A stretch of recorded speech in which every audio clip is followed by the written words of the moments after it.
That's weird. I don't know what's the problem like with the camera. I'm starting the live, so it's going to be Yeah, setting. It says it's live streaming now. Okay. So we should be on the camera. I'm starting. All right, I'm muting that so that we don't hear the playback of me. I really don't know how to like make it normal.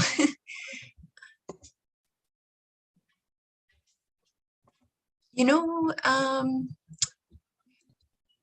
earlier. Should we also open up the YouTube thing, or are you gonna just kind of let us know what people are saying? You guys can open up YouTube too if you want, if you can see it Okay. in a certain way. And then people will probably come in slowly and comment and read the directions, hopefully. I'm gonna get the whatchamacallit, the description. Oh no, why does it say that? It says the wrong thing in there. Okay, so let me get this. Oh no. Did it changed it? Oh no, it didn't. Why is it like that? Okay. I gotta get this. Go. Doop. Copy. Go over here. Oh, that's all right. So edit.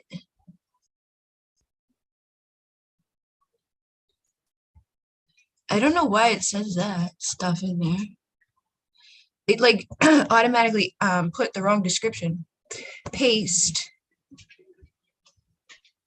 And then save. All right. And okay. Playlist. Okay. So I think I can go back to here. I don't know how to get the video to work. Save. I just put the monetization, like all of this. Oh, it put me in the wrong. It started under the wrong thing. That's why. Okay, I get it. I don't know why it did that.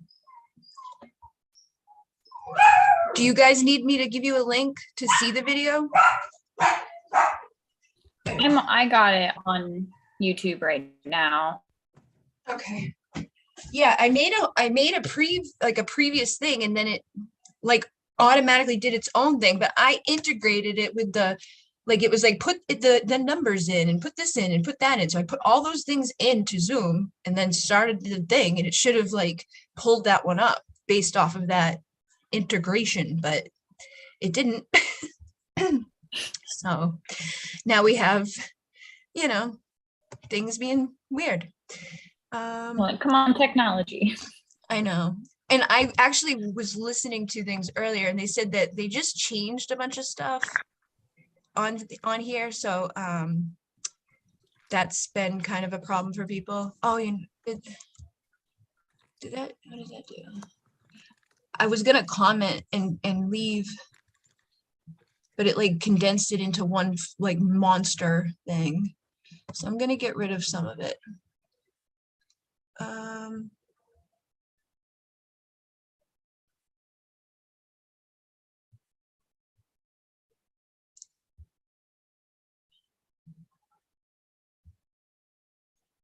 Okay.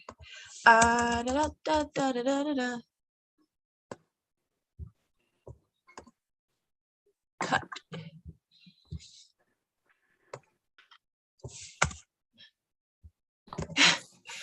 Oh my goodness. I don't even know if this is live. Like, is this on for people to see? This could be like, it says, well, I think there's us in here.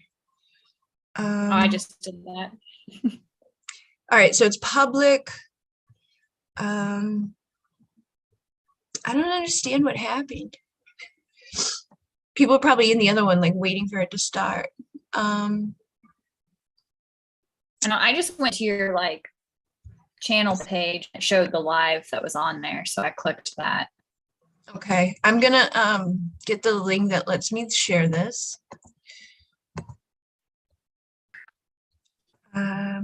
I can't, I don't know how to get my thing on either, like my camera. It's like, nope, that doesn't work. Is it like turned off in your computer settings? I don't know. Like everything was normal earlier. I tested it. I went live. Everything was fine. I need to like set this up and let's see.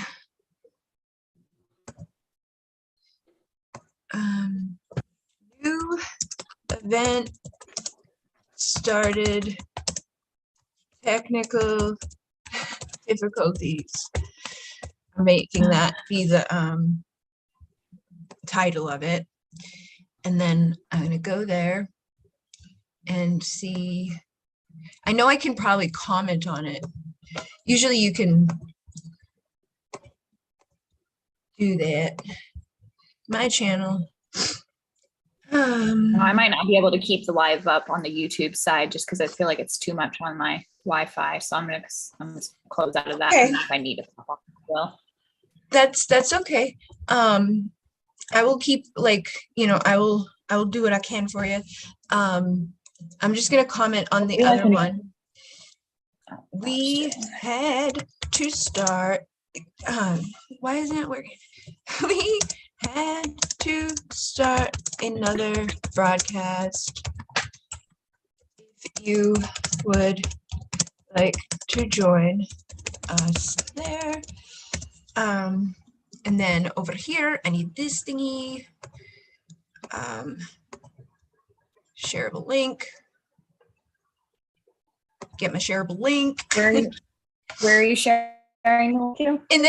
There's a comment section on the other live stream thing that was set to be like the thing that we used for tonight.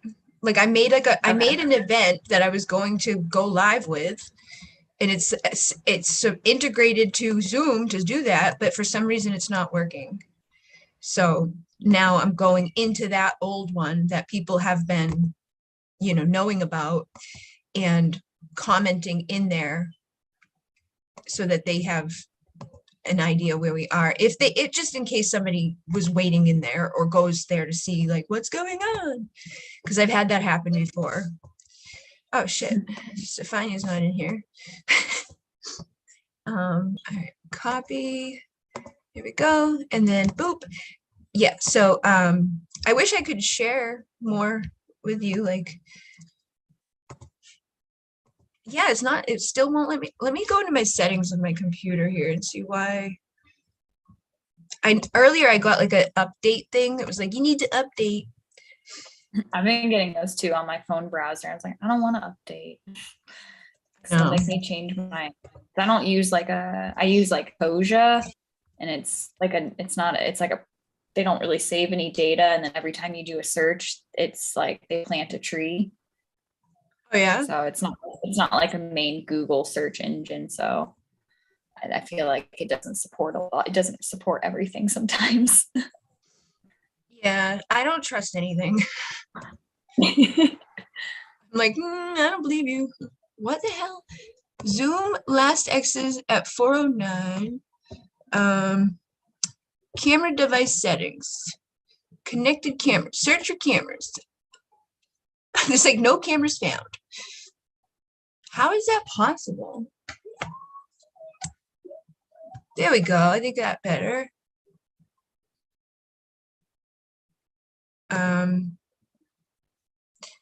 Yeah, I can see me in there. So let's see. Boop. Yeah, there we are. I don't know what happened. You are. All right. Now let me get rid of this and go back over here into my like actual video where people can comment stuff. I need to go back to channel content, click on the thingy. I don't know how to just like get to it like normal person. So I can see, because that's what I don't like about using Zoom with YouTube is there's like it's a weirdness like trying to watch the comments and stuff because you're live. And if you put the video on, it's like it talks and stuff. Skip ads. Okay, now I'm in Just there. like get to it like normal person, Why is it not? so I can see. Because that's what I don't like about using Zoom with YouTube is there's like I It's a gotta turn that weirdness, all the way like, down, I trying guess. to Well, I can't do that because then I can't hear you. I can't remember watch how the this comments worked and last stuff. time. We're live, I and did this one other time with Heather. The whole reason I have Zoom if you put the view was on it, to like talks and stuff. use this. Alright. But if I want to hear you guys talk, It's like get to it like normal. I turned the Can you volume off mute- on the video. It shouldn't be like playing for me. It doesn't make Is it any on sense. someone else's screen? My browser shut off. Do that because then I can There's a playback of me, even though I have that off. Maybe there's another place somewhere that like I don't know Another about. window. I don't know. I don't know what to do.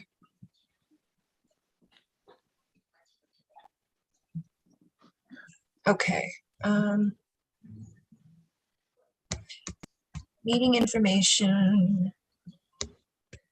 Turn that off. Get rid of that. Get rid of that.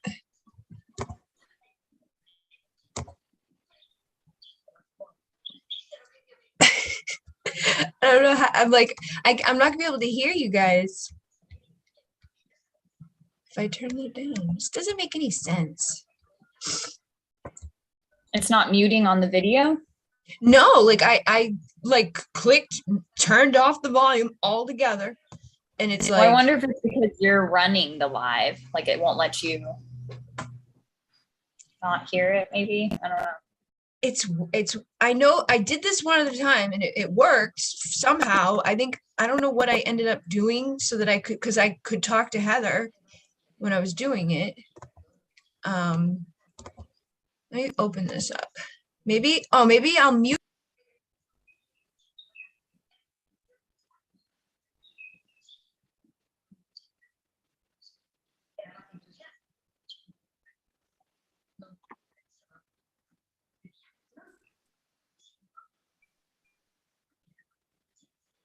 I can't hear you.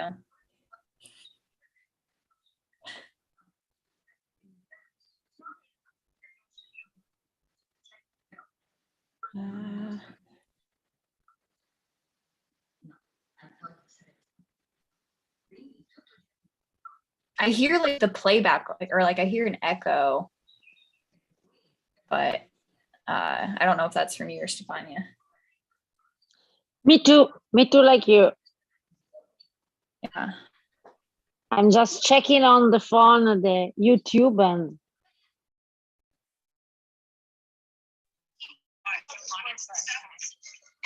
Mute that. I did this one other time with Heather. It's the whole reason I had. I'm gonna share my screen so you guys can see what I'm doing. All right. No, I heard you that time. I unmuted it. Oh. And now I'm not hearing the play, like now I'm not hearing me through there, so maybe that did help. Actually it's frozen. Oh, it's froze. Oh, what, I can still see comments, so that's good. Okay. I'll just let it be frozen version of me. And all right, Buddhist Turin, hello, how are you? Sound is on. Bridget, hiya, hello. Now it's muted. Can you hear me? Is working now. Okay. It's like blah, blah, blah, blah. Hi there, how are you? We've been having technical difficulties as usual. I don't think I've ever done anything without that happening. At least on the first try. But I'm It here was like with, first 20 minutes. yeah, like anything that could be, a little messed up, it's usually gonna happen. But we're here, and I have two other ladies in here with me right now, and then in the description of the actual video is other people too that are offering a service for a discounted price, and instead of doing it like right now on the fly while everything's like chaotic, what we're doing is if people wanted to book with one of those people for one of those offerings, like Stefania is doing Akashic record readings, or you could do like for somebody that's not even here right now. Actually, I'm not going to book with Heather because she wasn't able to do like more time. So I'm just going to leave that unless she shows up or pops in here somehow. So Heather, I'm going to just hold off on that because I don't know where she is. But Kitty is offering readings. Abby is offering readings. And what we were going to do while we're on is like let the other girls talk and show you how they do, stuff, or tell you about what they do. Because Stefania does like a trance thing. So she's not going to really jump into trance right now to preview that. But if Abby wants to, talk a little bit about her offering, we could do that. And basically you do it through the super chat for $10, and all the description is there that tells you how to do that, like what you should do when you do that. Abby? All right. So I'll tell a little bit about myself. My name's Abby Stone, and I guess my business or little venture is called Seed of Stone. And I offer channeled healing messages, usually through tarot. Sometimes I'll like poetry. And then I also, I don't know why it's doing that. there's an echo, so I'm gonna turn it down. Okay. And then I also do like energy healings and anchorings for people, but I haven't offered those services yet. I'm mostly focusing on readings right now. But today I'm doing a sun and moon reading. So kind of like tapping into those aspects of yourself, like that embrace like the sun and moon energies, with sun being more like action, expansion, external push energies. Sometimes also referred to as like masculine energies. And then moon energies are more receptive, like internal contraction, pole energies, or like feminine tapping energies. into those aspects of yourself, like Trying to embracing find out how those are energies, expressed in the sun yourself being more and like where you might action, need some balance expansion, to bring external love push and energy. acceptance for like your light and dark experiences. But yeah, so that's what I'll be offering. I think there's a feedback if like one of us turns our volume up too loud or something. But that you did good. Like it only happened like once or twice, and I think you kind of like spaced it out enough to handle the feedback. That's what happens is like if you're watching this at the same time as you're speaking, it like starts to echo. It's like makes like multiple of them. That's why I mute the one I have on the screen. Yeah, and I had to turn volume down. What'd you say? I said I had to turn my volume down because I kept hearing myself, but with like a slight delay, and it's throwing me off. I know. I'm like, what's going on? Yeah, so that it's weird. So that is what Abby's offering, and Stefania is also here. And Stefania, I don't know if you wanted to like explain a little bit about Akashic record readings and your healing sessions that you're being offered. She has 5 of those available for people, and Abby has 6 slots open, and I have 3 slots open for just like what I do, my tarot readings. But if Stefania wanted to share just a little bit of info, you can do so. Okay, I try. So I read the Akashic record for you. I channel all the message I receive it. So I remember that I forgot everything at the end of the reading. So I not know anything. If you have any question, you can ask me at the moment. But remember that the book is the book of your life, and the questions are for you. The answer are for you, and you are the only one who can understand what they want to do. Sometimes they can answer you. That is important to know, because you don't have to know the answer right now. Sometimes they are really helpful to help you to go on your path, on your life. So during the Akashi's record reading, I heal you. If you have any kind of trouble, or if you need to heal something, is a really good energy healing. And also, if you prefer, I can do a Reiki session, remote session for you, and check it out your chakra and your energy situation, and let you know what do you need to do or something like that. That's all. Perfect. Yes, I got a Akashic record reading from Stefania this week, and it made me cry. And it was actually like perfectly messages, like, you know, the stuff that we know, but we might not be like paying attention to per se, or you know, it's like those messages that spirit gives to us. Like, it's like, hey, you got to take care of yourself. Hey, you can't do that. Hey, you know, things like that. And it depends on what you ask for questions too. Like, you know, I asked specifically, like, what do I need to know in regards to like manifesting this, or what do I need to know in regards to something specific? And in the description, she put down places of, example questions that you could ask. And you can also ask them in regards to twin flames, and have your twin flame give you messages from like that Akashic record space. And Manifestor said, "You always make me cry, Bridge." I'm sorry. I don't like, my whole life I was always pushed away from emotions and feelings and like expressing. So now, like, doing this work, like, I remember the first year, like, everybody wanted to hug and like talk and express, and I'm like, what? No, why are we doing this? And now I just cry all the time and have all these emotional breakdowns. But a lot of times it's good. I know the Pleiadians specifically release that way, and we'll let it build and build and build and build until we then like crack over like the silliest thing, and we're like, just get all messed up in the head. It would be like something so stupid that sets me up. Like earlier, I was up all night trying to like set this up and get it all right, get people's descriptions, and I wanted to tell people ahead of time. And then I went to take a shower, and like, I don't know, my dad's been weird with the shower stuff, but it wouldn't get hot. And so I was like, I went downstairs, get a bucket of hot water, and then I'm like crying, like, I hate my life. Just like wetting my hair with buckets. And that's what set me over the edge. Not all of the other stuff leading to the moment, just like the stupidest stuff that makes you like, Hi, Chris, how are you? Much love to you too. Thank you.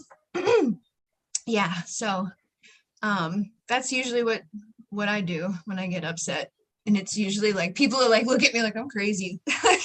You were fine all the way until then. I can take like the big hits, but then the little tiny crap I get all. It's like, that's too much.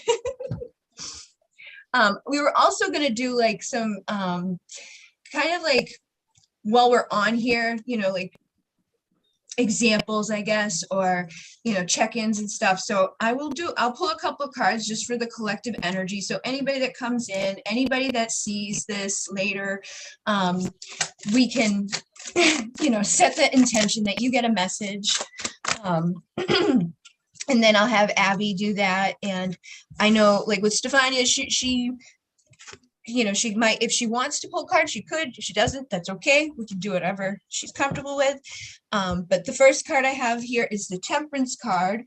And this for me is a card of balance and passion and emotion. So I do feel like what we were just talking about is kind of coming up for the collective as a whole right now, where we may be coming into a time we're trying to balance out like our passions and our emotions, and find more time for ourselves, but also still show up for our lives, getting things done. And that can be hard sometimes.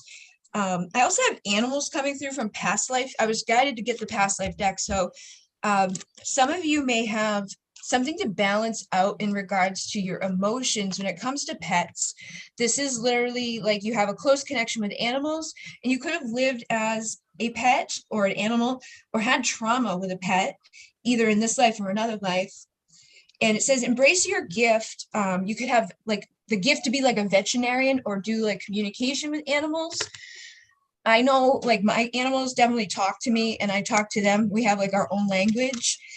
So I feel like there may be something that you can work on clearing, like in balancing karma up in regards to that, from some other life that may have began the whole process. We also have unknown coming through, which is adaptable, shape-shifting, mutable, changeable, lived many lives, influenced by unhealed karma. And then the healer is the healing like energy. Like I'm a healer. I could heal animals. I could heal people. I could heal myself. I could heal the earth, whatever thing it is.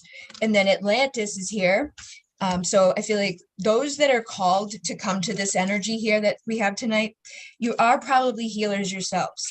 You probably started, on Earth back in the time of Atlantis. And the unknown is basically like, sometimes it's hard for you to know exactly who you are or where you've been, because you're so vast, when I did readings for people like the Starseed Origins, sometimes I get this thing that's called like unknown or something. I can't remember the exact word that they would say. It was like they didn't find it in the database, like we don't have like origins unknown, or it's like beyond this space and time right here. It's like way out there. So some of you guys could be so old or so ancient or so vast with the amounts of lives that you've had that it's like it's unknown. We don't know. We don't really know like where you've been, because you're just shapeable and shifting all the time.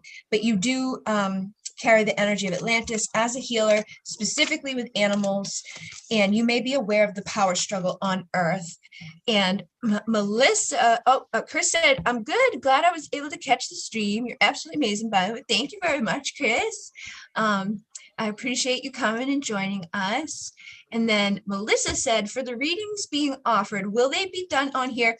Actually, what I was going to do, just to make it easier for some people, like, because you guys are in that little section right there, and we're over here, what I'm going to do is make it so that you can book right now and lock your thing in. And then, when we get off of here, I'm going to record and send them off. And then the other girls, they're going to do that too, either record or, do audio, but it's a 72-hour window, just so that like if they get 6 to do, they don't have to pop 6 out tonight, and then over the next 72 hours, they'll email you your email of either an audio or a video so that you have that. And then you can watch it more than once and, process and receive that way. Because originally I was going to do multiple Zoom rooms, but I can't get you from the comment section to the Zoom room unless I like send you an invite link. And then you, if you don't have Zoom, have to download Zoom.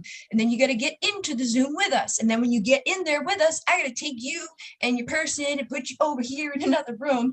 And like Abby sometimes has like a iffy thing with her connection on Zoom. So I didn't want her to be in the middle of a reading with you and then like fall out and be gone. So we decided we'll just do like this, be like a preview of what we offer, and then you can book and get it back within probably 48, 72 hours would be the maximum on how long you'd have to wait to get that back, depending on who you book with. And then Manifester says, I was told I'm in a medium session. I was going to be like Dr. Doolittle and take in many injured or orphaned animals. My healing modality is laughter. That's funny. Like I've taken in so many animals when I worked for different places. I worked for different vets. Or not vets, well, kind of, but like most of them were like weird pet store-ish things, but I would always be the one to take them to the vet.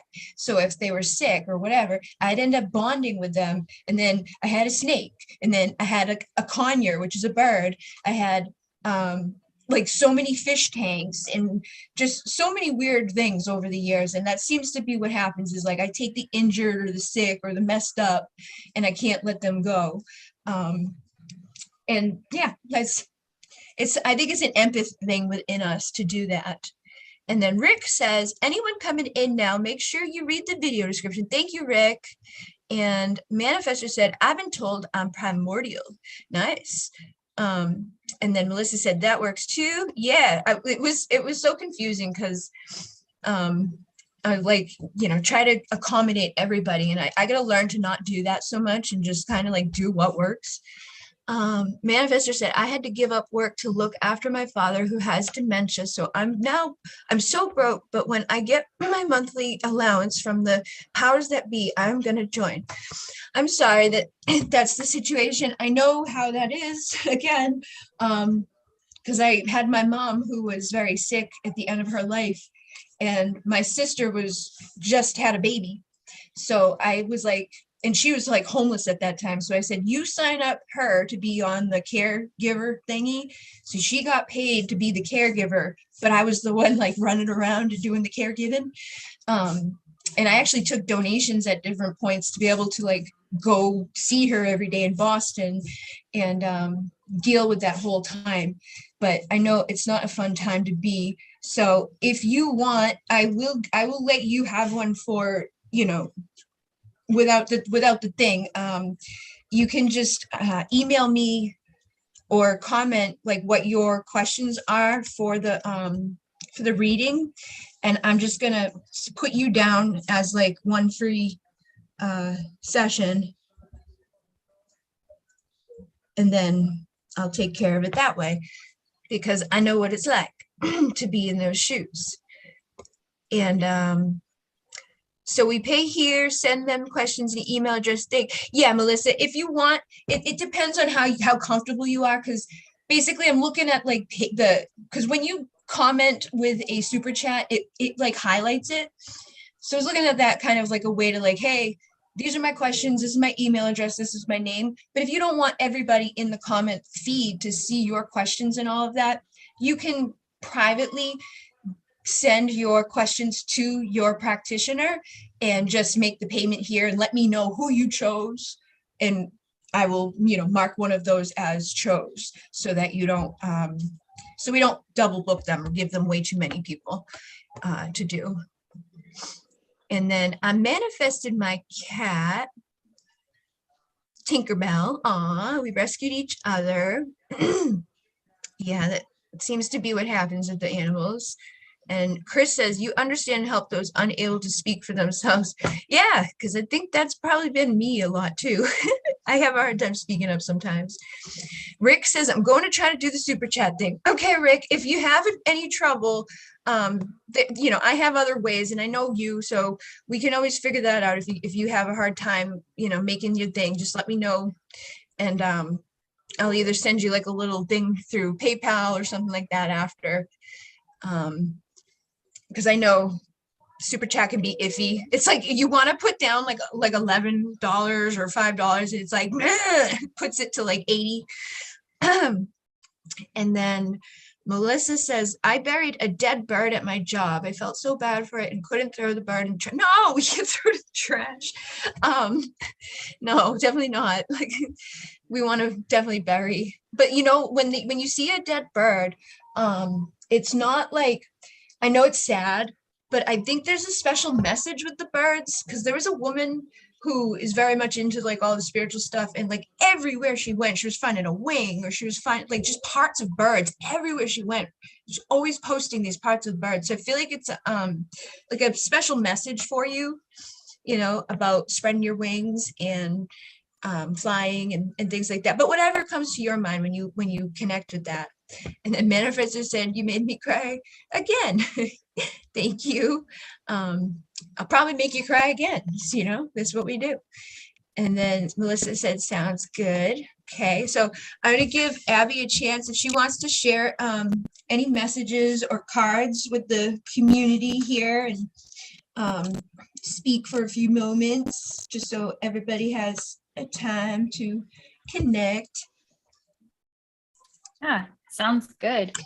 Yeah, no, I definitely also connect with all the animal and the empath things. I talk to my dog like telepathically all day long, and yeah. But I think it's funny, she's got her screen share up for us on the Zoom call, and I see that it's 66 degrees Fahrenheit, so the 6.6, and so that's kind of why part of the reason why I'm doing like sun and moon energies and like duality is because that's like part of my set of like soul gifts. So I am a Gemini, so like there's the twin energies there. I was born on 6/6, so that's why I chuckled with the 66 degrees, because when I see sixes, it's kind of my like nod to like, hey, you're on the right track for me, myself. And right now, like this week in particular, there's a lot of energies coming in from the universe, offering a lot of help with balancing. We've got the Jupiter and Neptune planet conjunction happening this month. And yesterday, the 12th, was like the peak energy for that. And it's in Pisces. That's where the conjunction is. And then there's a full moon this coming weekend in Libra, which is also about like balance. So that's why I chose this reading in particular to offer, to tap into those energies to really help whoever chooses the readings to find the balance within themselves. So I did a little practice reading for myself this morning. So I asked like for an expression of my sun aspect, an expression of my moon aspect, and then like an expression of the love that I need to show of myself and the acceptance that I need to help bring those energies together and keep me like at a higher vibration. So for the sun cards, the ones that came out were Temperance and the Emperor. So I thought it was funny that Bridget drew Temperance. But for this, so for the sun energies, that those are the parts of myself that are like kind of push, take action, like the more external, like I'm putting energy out into the world. And so for myself, I kind of laughed when I got the Emperor card, because this card with the little I think it's a sea lion on there. When I got my deck, I drew a card for my dog, and this was the card that came up, and it made me laugh because I was like, it kind of looks like him because he'll stand like that or sit like that sometimes. And he's kind of got like a stubborn look on his face. So I was like, oh yeah, that makes sense. Like I can be kind of stubborn with like expectations. And if I have a certain plan and then like I don't follow it, like it takes me a minute to adjust. You're frozen on like one card. Oh, it was like frozen just on one card. I'm like, that's not a dog. now it's me. No, yeah, it was. I was saying that I drew this card for my dog, and I thought that it looked like the expression looked like him. And then for Temperance, for the sun energies for myself, it's just kind of like finding that peace within myself and taking action when I know that it's in the best interest of like balance for my mind, body, and spirit. Because if one of those is out of whack, it's gonna affect the other two. Like, and that's kind of when you hit those like life falling apart, overwhelming moments. So those that made sense for myself, where I'm at with things.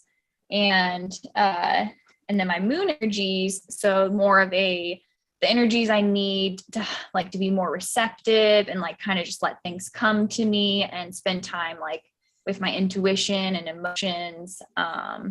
And so I got the Root of Wands, which is like the the Knight of Wands in like traditional tarot, and then the Star. So for myself, I kind of took that as like, for the most part, I've been pretty good about following my guides, but there's always those times that I kind of doubt myself, and I don't really see myself as like I don't see myself as the star sometimes with my gifts. And so I think it's like a sign for me to like pay attention to the times when I really need to like trust myself and follow my intuition and like trust that I'm safe and like I have everything that I need to like be the star and like use my gifts. And in order to help bring those energies together for the Love That Binds cards, I drew the Wheel of Fortune and the 10 of Cups.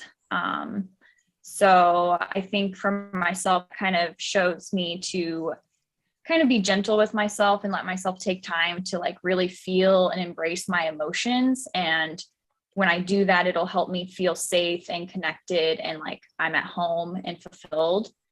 And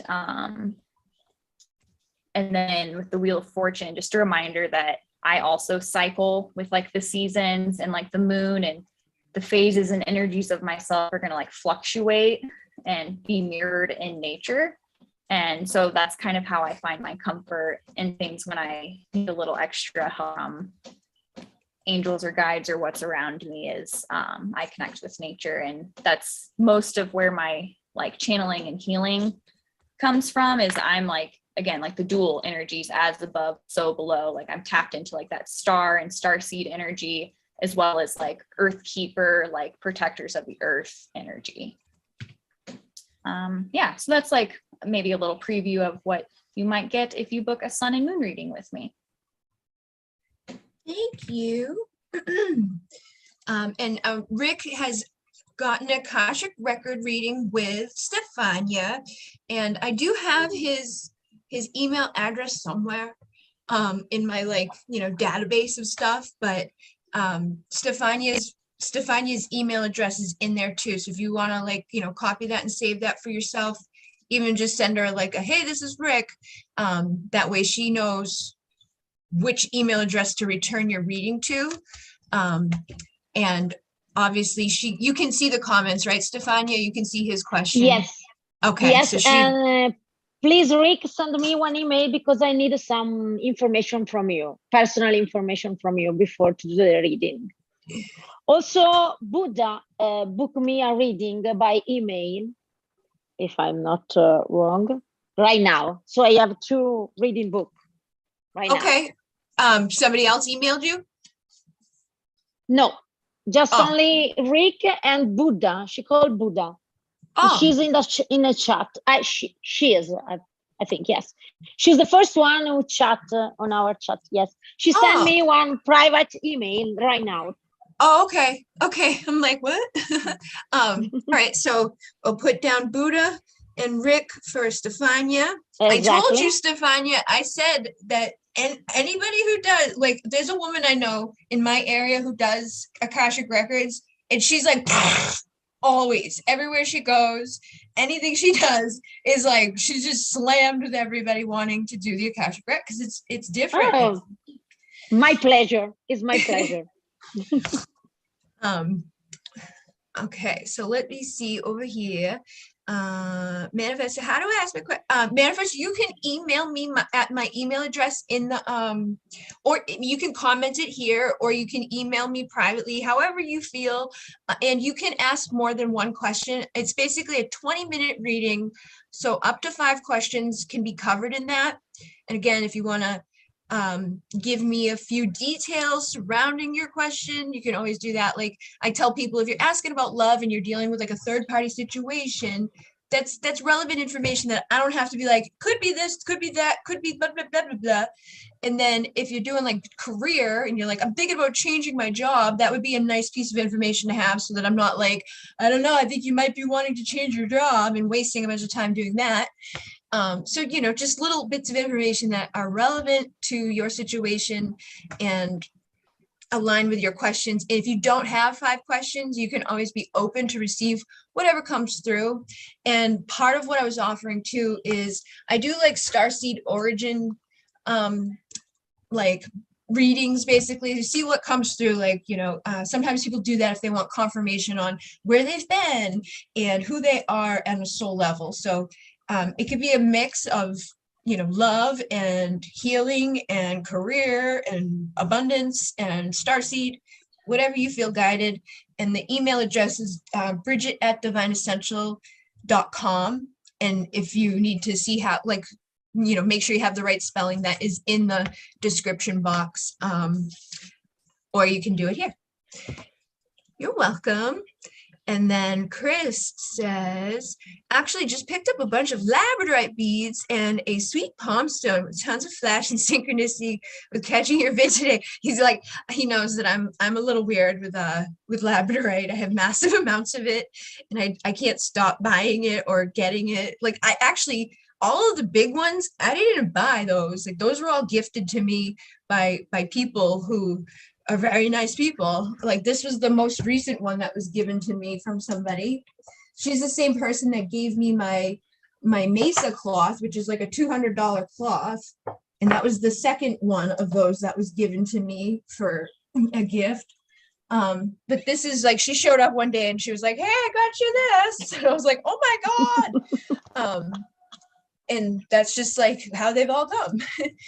I won't really spend much money. Like I will spend money on crystals, but for me personally, I don't think I've ever really spent, well, no, I did buy one that was expensive, this one. This one I bought for like 200, but other than that, like $40-50 is like the most I had spent.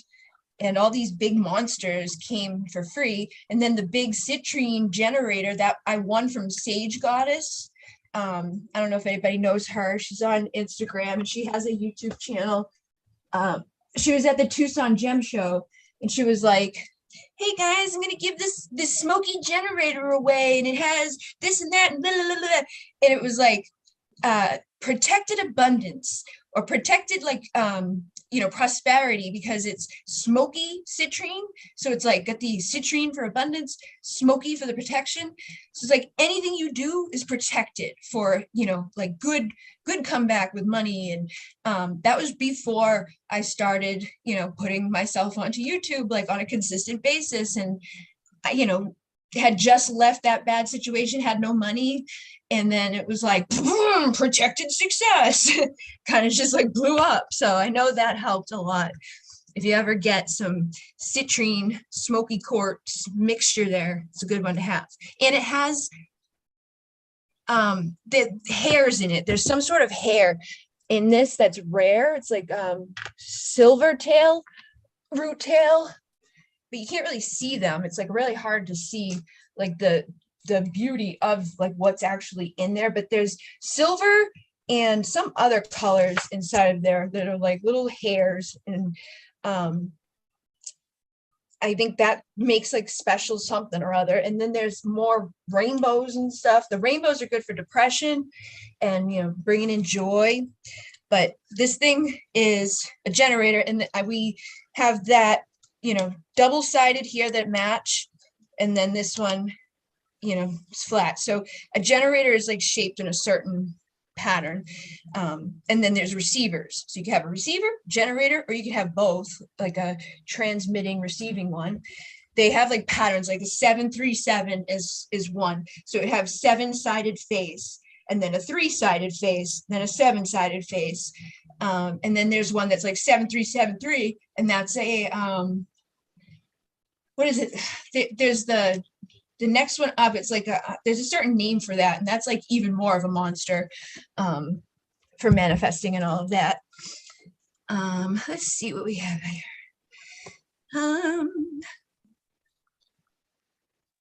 Stefania sent an email. Oh, wow, it's me. Okay. That's for me, definitely. I know I'm from the stars. Okay.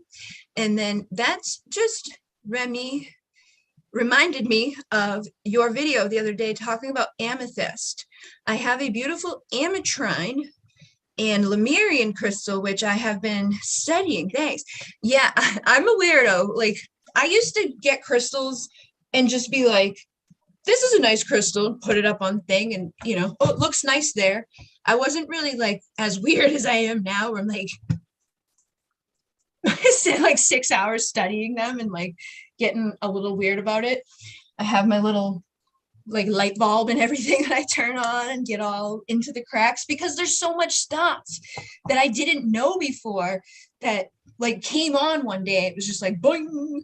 And ever since then, I've gotten really crazy about quartz, because quartz has massive amounts of information that are programmed into them. And then just like the look of it, what's on the side of it, how many side of the faces it have, will make it very special. And then, worth more. And you would think like, everybody tries to get these ones that are all like fancy and they've been shaped by people, putting them into a machine, like they're all nice. Or this one's a crackle quartz. So this one is man-made. They heated it to get the crackle. But the ones that are really, really powerful are the ones that are like, ugh. Like the ones that most people would be like, yeah, I don't really like that. The more messed up they are, the more stuff they have that's cool about them. My friend has just bought some woods here in Somerset, England, and I have found a huge quartz crystal and still has the mission moss. Oh, wow. That's awesome. Quartz is like the most like thing that we have on earth. Like it's in the sand, it's in our body, it's in our computers, it's everywhere. And then like most like amethyst, citrine, that's quartz, just a different variety of quartz. But there's so much of it. And so many things. I have like 3 pages of just like what the names could possibly be about quartz. And then this is one of the geodes that my dad finally cracked open the other day. I got these like little guys that you like, they come all closed up. And then you know, make it. He sawed it open.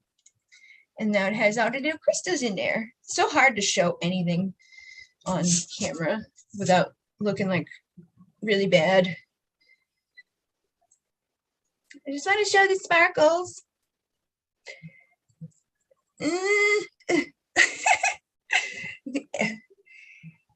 This one's cool. It has a lot of stuff in there. I can't really show you guys, but they like them. They're like billions of sparkles in there. I had 2 of them. I don't know where the other one is. Oh, here it is. This one isn't like that one. This one's like flat. It doesn't have like the hole. I don't know. I feel like it's not done yet. You know, I feel like it didn't get fully processed or something, because it's like, I don't know. It's not like the same. It reminds me of like food too. He had it on the counter in the kitchen when I went down there. I'm like, what is that? And I'm like, oh, it's crystals. Let's see what we have. It weighs a ton. I tried to crack it open, launched it on a concrete, and it doesn't budge, literally bounced. That's amazing. Your dad cracked. Thank you. Yeah, quartz is pretty powerful. I think I've dropped a lot of them, and like usually the ones that like, you know, I don't care, like I'm like throwing around, those ones never break. But if it's like a nice one that you're like, oh, don't be, it's like it just like smashes and just breaks. But yeah, quartz is awesome. Quartz amplifies. And it's funny, when I was guided to info the other day about the Pleiadian lineup, inside of there, like there was like things to, you know about, to be coming up for the collective as a whole. And inside of like the list of like, you know, things that could be possible for future, it was like star seeds are going to have an increase if they're, you know, focus on quartz. And then I saw Abby was like, I've been like really getting guided to quartz, man, and like I didn't know there's so much about. And then you're like, I've got this like huge quartz and like banging it around, and like everybody's like, yeah, quartz. So it was true, because she wrote that, you know, a while back. Lavendar from Starseed Hotline or something like that. If you type in Lavendar, Starseed, or Pleiadian lineup or Starseed markings, her site will pop up. And she had so many things that like I have happened, and like listening to her talk, it like reminds me, and I'm like, oh my God, because she's right. Like sometimes they do things, or like stuff happens, and it's like you don't really have a say in what's going on, but it's like it happens, or there's like an experiment happening, or some weird crap happening in your life. It's like you're just like an observer of it, but they know. They're like, yeah, we're just gonna like fuck with you for a few days, and you know, here you go into this mess now. Oh, let's see how you do with that. She had gone to Giza, into the pyramids on a lineup, and did like activations on people in a sarcophagus. And one of the guys had a walk-in come in right there. Like he was gone. He died in the sarcophagus. And then they were like, you know, oh no, what do we do? Crystals and shit. He then came back and was completely a different person. He didn't like want anything to do with like the people he had been with all that time before. He left there and just lived a whole different mission. So those are like the intense walk-ins that come in. And then there's other versions of that where it's like, I feel like it's like aspect walks in. Like when I had my awakening, I went through my head, this big buzz, and it knocked me off my feet. And then after that, I just knew stuff that I didn't know before. I'm asking all these questions, Googling random weird crap. And it's like, it just slowly integrated. So that was like a aspect of self coming online. But these other people, they're just like, bye. And this new version comes in. And in 83, there was a massive amount of people that had that happen where a bunch of them left and a bunch of them came in. And I think that's going to happen again. I feel like there's another shift coming up for people where those who may have awoke in 2009 or around that time, there could be some stuff going on with that. I woke up in 2011 and that was during like the November time, you know, November's in the lineup and they're just aligned with us in a way that they do more stuff on Earth. And the height of the lineup is the 17th, 18th, and 19th of May and November. My mom always told me when I was, you know, growing up, you were doing the 17th, born on the 18th, a minute away from the 19th. And like when I saw that on the website, that was one of those like holy crap moments, because I'm like, what are the chances that I'm here trying to figure out like how I'm connected to this? And then like they're doing experiments on those dates specifically. And it was just one of those moments that kind of helped me to be like, okay, I think this is really real, because I didn't want to believe it at all. I would love your birthday is stamped on my ceiling. Is it? The wood, like whatever date was stamped on, I guess when it was, I don't know, or whatever. Yeah, it says May 18th, 2008. 2008? Yeah. That's what the hell? That's what I mean. Okay, so she is me, basically. Like they made me and her at the same time, and were like, just threw us out at the world at the same time. Hi, Space Bug. She first came to my group on the Divine United thing that is now, but it was called something else then. And like the first things that she said to me, I was like, holy crap, like everything that I have going on or had happen or whatever. She's got clear knowing, she had Lyme disease, like everything possible. I'm like, what the hell? And then she always has something go down that's like totally connected to me. And then same, vice versa. I would love it if you came to Glastonbury here in England, Bridget. Have you heard of it? I actually, I did the new paradigm with John Armitage, and with that, there was a lot of like things in the new paradigm that talked about different parts of England and like the tour, like the Michael Mount, the Saint something or other, there's like a line or something. There's a, I don't know if it's a serpent line or something. There's some sort of line that runs, and I think it's in that area. And there's a bunch of different sacred sites that are like aligned to it, that we do like a journey with. Like we do like a Merlin one, and we ride dragons and stuff, like go to the top of the St. Michael Mount. And we went to the Knights table, the round table there, and that like expanded for however many people it needed to expand for. And then we saw the Excalibur, the knife or the sword in the stone.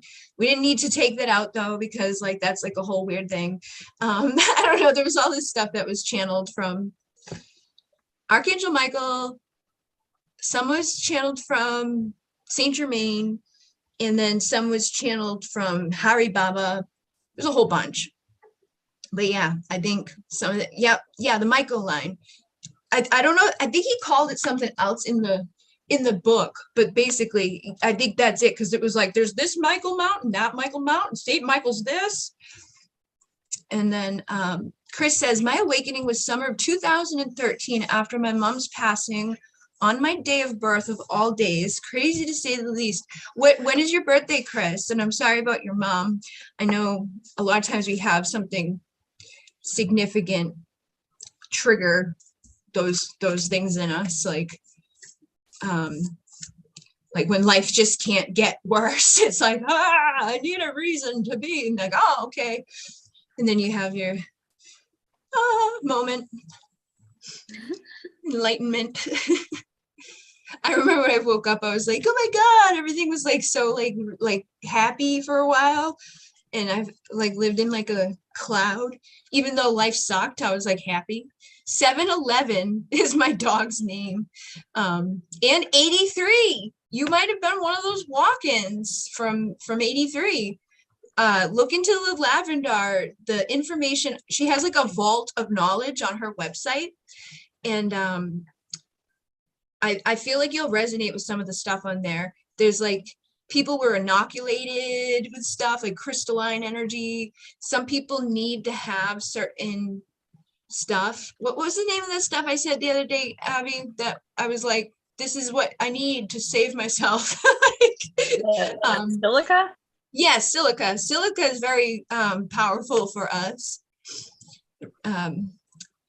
to like heal and amplify our energy and get, aligned with stuff inside our body. If we don't have enough silica, it like shuts everything else down. Yeah, Michael and Mary lines. Yeah, that's talked about in the new paradigm that I took like 8 years ago, or 7 years ago. I don't know, but 7-Eleven. I think you might. Chris, do you resonate with the Syrian stuff? Because I think 7 is when Syrian has like a closer connection with us or something. I know that there's like in August, it's like the Lion thing. We get the Lion's Gate. In May and November, we have the Palladian lineup. But I know there's one in that month, and I'm pretty sure it's Syrian energies. Seriously, it was uplifting and demoralizing simultaneously. And Manifestor says, we are on the heart chakra. Yeah, everybody says that about that energy is like that heart chakra of the earth there. I would like to go, see some stuff. I really want to go to Peru. Yes. I'm like, I need to go there for sure. I don't know exactly why or what I'm going to do while I'm there, but I know like I need to go there. But my name's Bridget, so I've always been, kind of pulled over into the green place. I always think of it as green. Like everything there is green. And it's the heart chakra.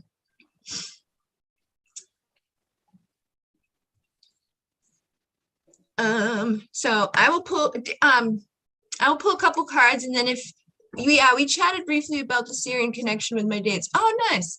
I forget everything now. Like my brain doesn't hold on to anything. I literally will look at something and then go to like do it on the next tab over and have to go back like 6 times to get like the fullness of one sentence or like 4 numbers. It's really bad. But I'll see if actually I was going to use that deck and see if there's another message that wants to come through, and then if Stefania has anything that she would like to do afterwards, she could, or whatever. We'll see how it goes. I guess Heather's not coming, so that's so crazy. St. Bridget and St. Patrick are both from Somerset, but Irish saints. When I was growing up, my mom always said the St. Bridget's church near us was like, that's your church. But I never went to church. I never really had any religion growing up, so I didn't really understand any of that. But I've definitely had a lot of synchronicity with St. Bridget, because they say like where she walked, clovers would grow. And I've had this thing wherever I go, I find tons of 4-leaf clovers. And then there was some other stuff that like just about her that when I looked into her made sense. And I think if you have the name of somebody, you're going to resonate based off of that like numerology type of stuff. So it's like you might carry an imprint from your name alone, or from the date that you were born, or the energy of the planets that were in alignment. I think it all matters, because there's so many people or men who are like, I'm the reincarnation of Jesus. They feel that energy. And obviously they're not all that, but at the same time, we are all that, because we're all one, and we have multidimensional reality. everything's existing and coexisting in this now moment. There's like a billion times over here and a billion lives over here. And everything that you could ever have happen is happening somewhere.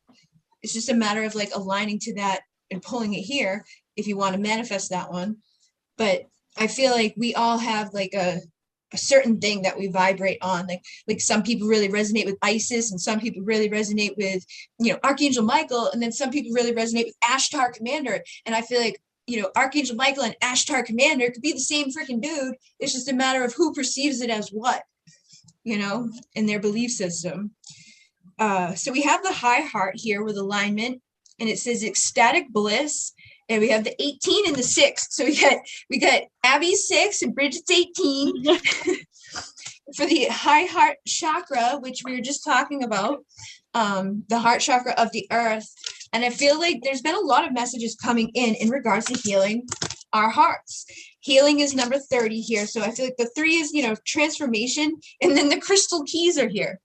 And, you know, crystals have literally keys on them that allow us to enter into them and receive information within them. You know, if you have a crystal and it has like a little indent or a little hole or something, that you can see that as like a key to enter into the crystal. And if your crystal has a lot of like misty stuff inside of it, that's a Devic temple. There's people in there and they will talk to you. I had some crazy stuff happen the other day and I was like, oh my God.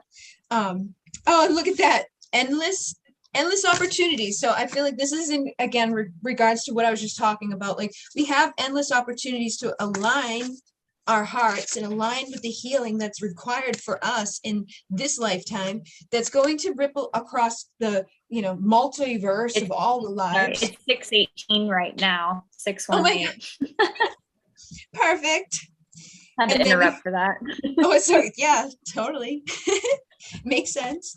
And oh, look, 16 is here for loving compassion. And soul star chakra is here with merging with the divine, number 10.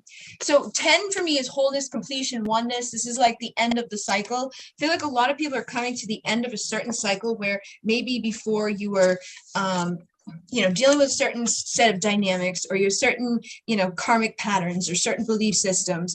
And I feel like the keys within the crystals that we're aligned to inside of our body, inside of our energy field, inside of like the earth, wherever we reside, inside of the ones that we have in our possession, you know, endless opportunities basically to have that love and compassion, you know, afforded to us from earth, basically, which is number 14. And it says nurture nature. So nature is something else I've had message come through recently. It's like, get outside. Like if you're inside all the time, there's a lot of frequencies and energies from the Wi-Fi. There's a lot of stuff coming out of these phones, coming out of our laptop, coming out of our TV even. Like when I took the new paradigm, the guy was like, unplug your TV. Like if you're not watching it, not looking at it, unplug it, because it's programming you. Those programs are constantly doing, you know, things. And we need to allow for the sacred transformation to happen so that we can heal along with the earth star chakra that's inside of the earth, so that, you know, earth heals too. I feel like as we heal and anchor more higher vibrational energy through our soul star down into our earth star, we offer earth the healing and compassion. And, you know, we're co-creating and communicating with our co-creation as healers for the earth and for other people and for each other. And we're balancing the forces because she's like our mother. She's nurturing us and loving us and giving us all of the stuff that we need to heal and evolve on one level. And then we give it back to her on another. And the violet flame is another thing that I, you know, learned within the new paradigm classes that I took, where Saint Germain, whenever you step through a doorway, stepping through, you can imagine that the violet flame is that doorway, so that you're constantly transmuting the shit that's on you, or the stuff that's around you, or the energies of anything you don't want to bring into your space or to your home or to wherever you're going or whatever you're doing, so that you can have that harmonic flight in your life and get grounded and centered with your root chakra, because that's going to help you reach the full spectrum of the healing that's required for a radical expansion with your furred friends and family. So this is again that energy of like what we started off, the first reading I did was like, you know, animals and communicating with healing. You're all healers. You have the ability to telepathically communicate with those beings. And there they are again when I tried to like, you know, switch it. So definitely a lot of you guys need to tap into those animals and communicate. I feel like they're going to help you with your life force energy. And, you know, you can be vulnerable with them, and they're very vulnerable. They need your help. They need a voice. And there's the throat chakra, as I said, they need a voice. So be the voice for them, because they are the ones that cannot speak, and reclaim your energy, you know, by doing a practice, like I said, like going through the doorway, seeing that thing, you know, transmuting you and protecting you and saving you from the crappy stuff out there, and surrender into the healing that's available. And then let's see what we have here.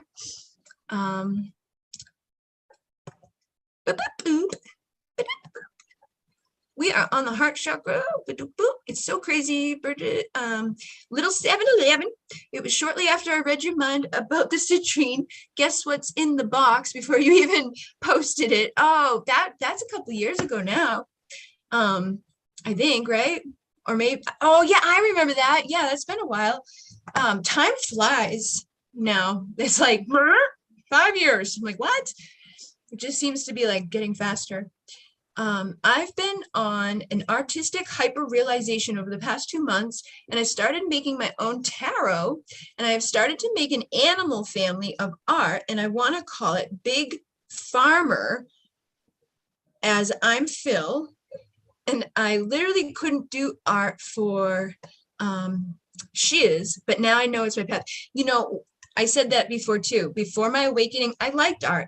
I could draw, but I couldn't do like the stuff I can do now. Like when I sit down with pencils and stuff, it's like totally different thing. And that's because we channel and we can tap into like the higher dimensional frequencies, and it like comes out better. It's like, oh wow, this is really nice. I didn't know I could do that.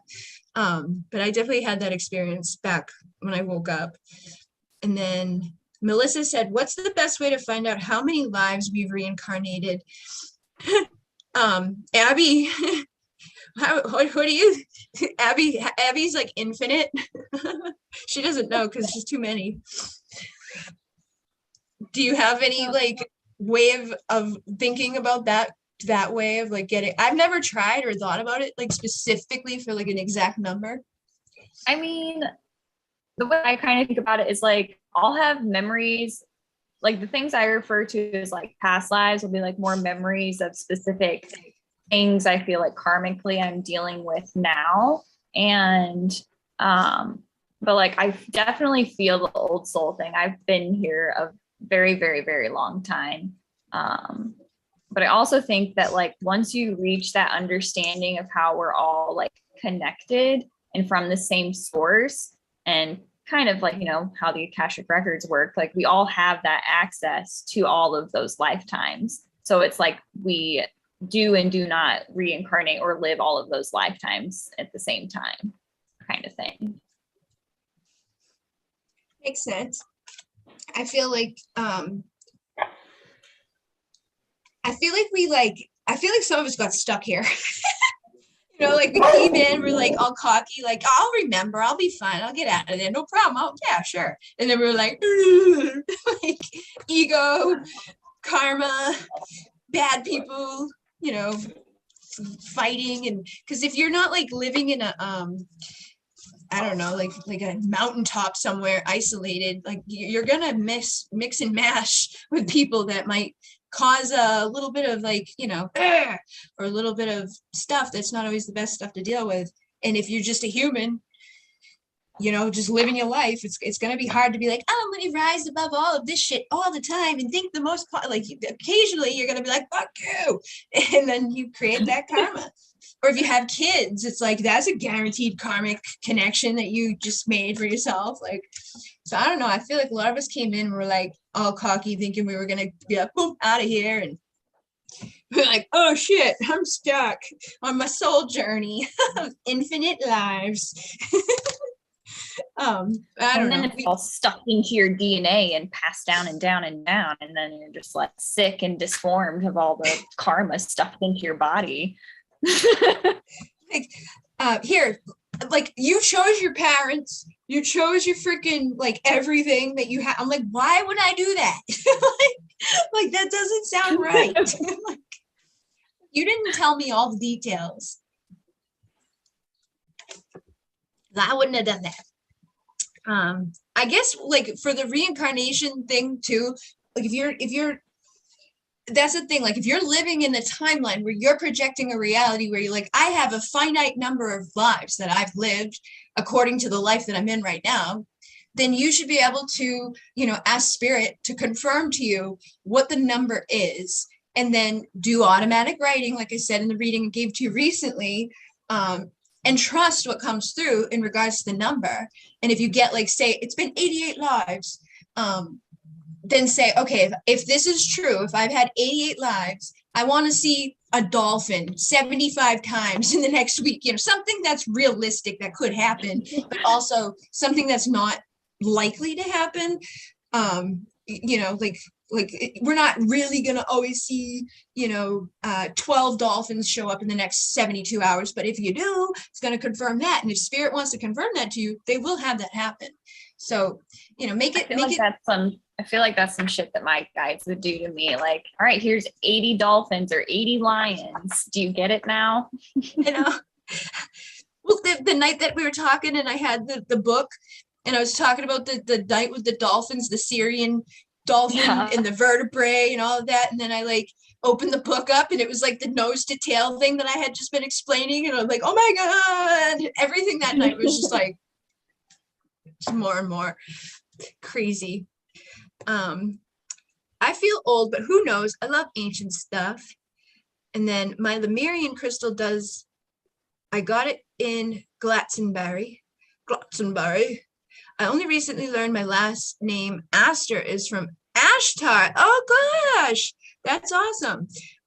It's definitely got the alignment. And I know like when I first woke up with the whole Ashtar thing, like when I first woke up, I was like too naive and like, believed everything I listened to and everything I went and whatever. And then I started realizing like a lot of people were lying because the shit wasn't happening that they were saying was gonna happen. They're like, tomorrow there's gonna be like mass, aliens showing up on the planet and blah, blah, blah. Like we're gonna just come to your house and take you away and you'll be fine. And I'm like, yay. And then that didn't happen. So for a little while, I was like afraid to trust anything at all. And I struggled with the Ashtar command because there was a person that channeled it that was like connected to the lies. But over the time, that's been a thing that's consistently shown up for me as like something that is legitimate, that something is that there is an Ashtar thing, not maybe the distorted version of it that some people have fed to people. But there's definitely something with that out there. I just don't know like all of the details about them, but I think like then there's the Great White Brotherhood. I know there's something about the Great White Brotherhood. I know that there is like the main one that's like a galactic council where there's like peeps from all of the races, like the Galactic Council of members. And everybody has their name too. Like there's some people like, we are the collection of 9. And the other one's like, we are the doves. And it's just like, everybody brings in their frequency. So like when I see the emissaries of light, when I first started, to me, they were the emissaries of light. They were them out there. Now it's like aspects of myself from other lives.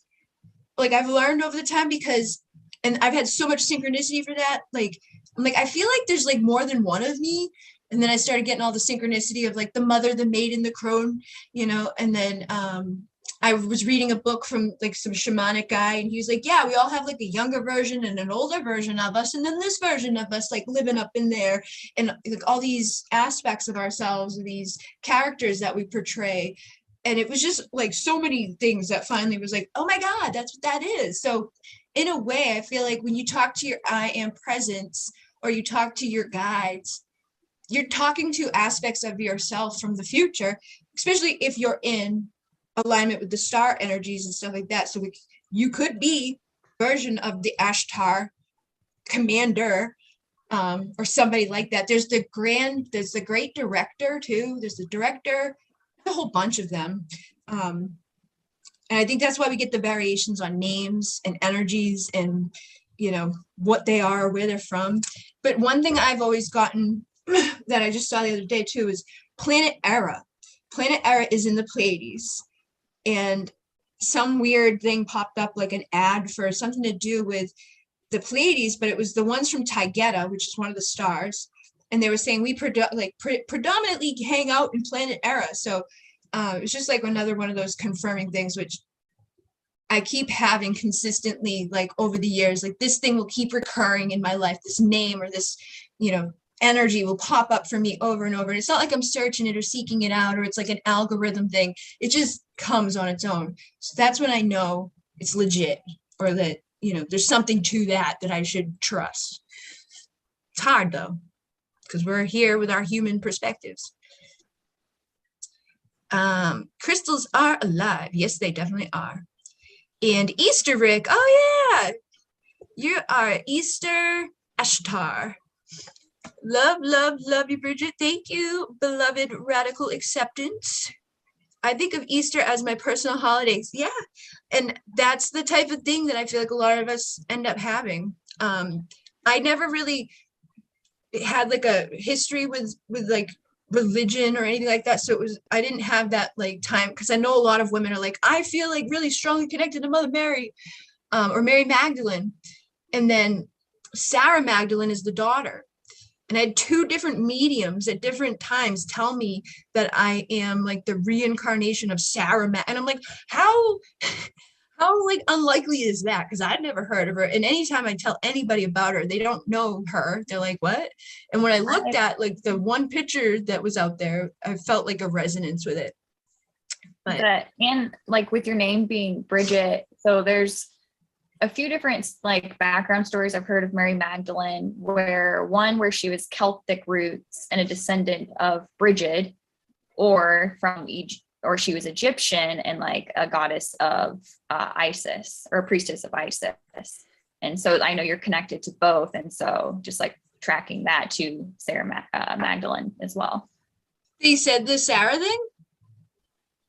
Yeah, so Sarah is the daughter of Mary Magdalene and Jesus. So Mary Magdalene is either like, some people think she has Celtic roots and is a descendant of Bridget, or she's from Egypt and is like, was a priestess of Isis. Both.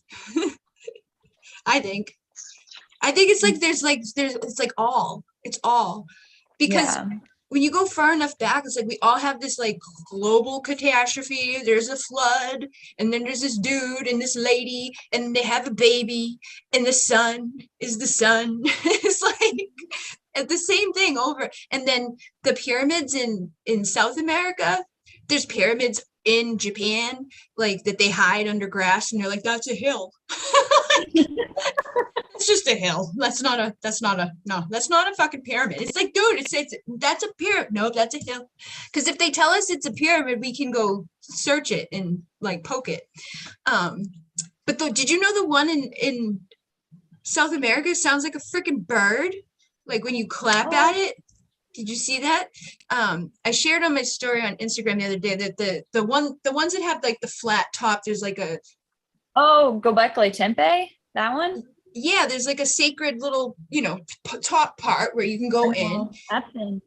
And if you are at the bottom and you clap, the sound goes up and then it comes back and it's like a bird, and they call it Quetzal bird, which is Quetzalcoatl, which is the one that we connect with for the Muneki, which is the winged serpent. And that's actually a representation of the Kundalini energy. And that's also energy of like duality. And then they have the Quetzalcoatl, and then his twin, who represented the morning and the night stars, which is Venus. Because they used to think that Venus was two things, because they start in the morning at night. But I'm like, they had all this fucking technology and they could make these pyramids, but they thought that that was too fucking. I'm like, Yeah. I feel like sometimes we're wrong. I'm like, maybe there is two, and we don't know. I wonder if that's I wonder if you're thinking of, because I know there's a place called Corral in Peru that's like starting to date back to like really early times where people are like, this throws off all the what we think of the history of human civilization. I'm like, well, yeah. Yeah, everything out there pretty much does. They just suppress it, and don't let us know. Or they like, if you're one of those people, an archaeologist, and you like carbon date and you go like, oh, this is way old, like you have the choice of telling people that and losing your career, or telling people that and then like venturing off on your own because they like blacklist you. A lot of like Zechariah Stitchin. Have you seen his stuff? Zechariah sorry, Stitchin. hold on a second. Stefania was saying something in the chat. Oh, I I'm wanted sorry. to. Oh yes, I'm sorry. I don't want to interrupt you because you are talking. It's really interesting, but I have to go to sleep because doing my time zone now Okay. is too late. I'm sorry. Okay. Anyway, I have 2 reading books in case you can keep other 3 for me. Okay. Okay. Thank you so Awesome. much. Thank you. Have a good night. You're welcome. Bye. Bye. I don't know. What was that? What was Zachariah? Is that something like that? I caught the name, I think. Zechariah Stitchin? He did the pillars in Sumeria. Like there was like these round things, like cylinders, and they have the story of Enki and Enlil and the 12th planet. Oh yeah. When Yeah. they're holding the little bags, the little bag things in the like they're all like depicted holding like gift bags. It's like something Probably. like that. Like it was like a sign of their like influence on human DNA, like their coatings.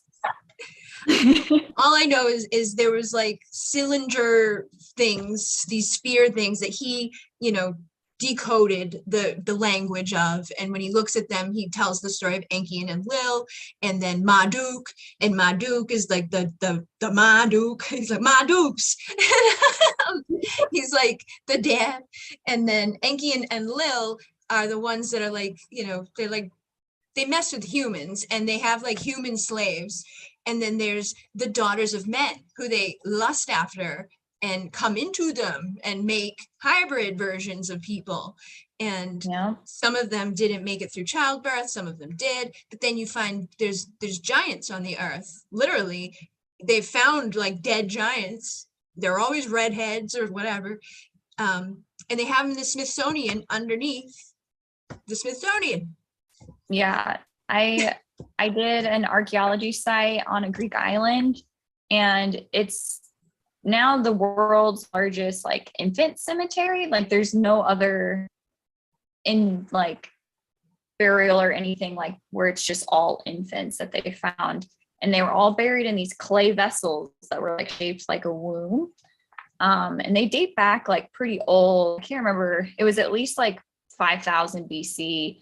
But there's like no written records or indication of like ancient Greek stuff of like why this might be on the island, and there's really like people aren't sure why it's there. But like a thing that I got after my awakening was like that was kind of what it was. It was like failed starseed breeding, like babies that got returned to the earth there, and like I was like part of some lifetime previously like doing that or like involved in it, and then that's like why I went to that site.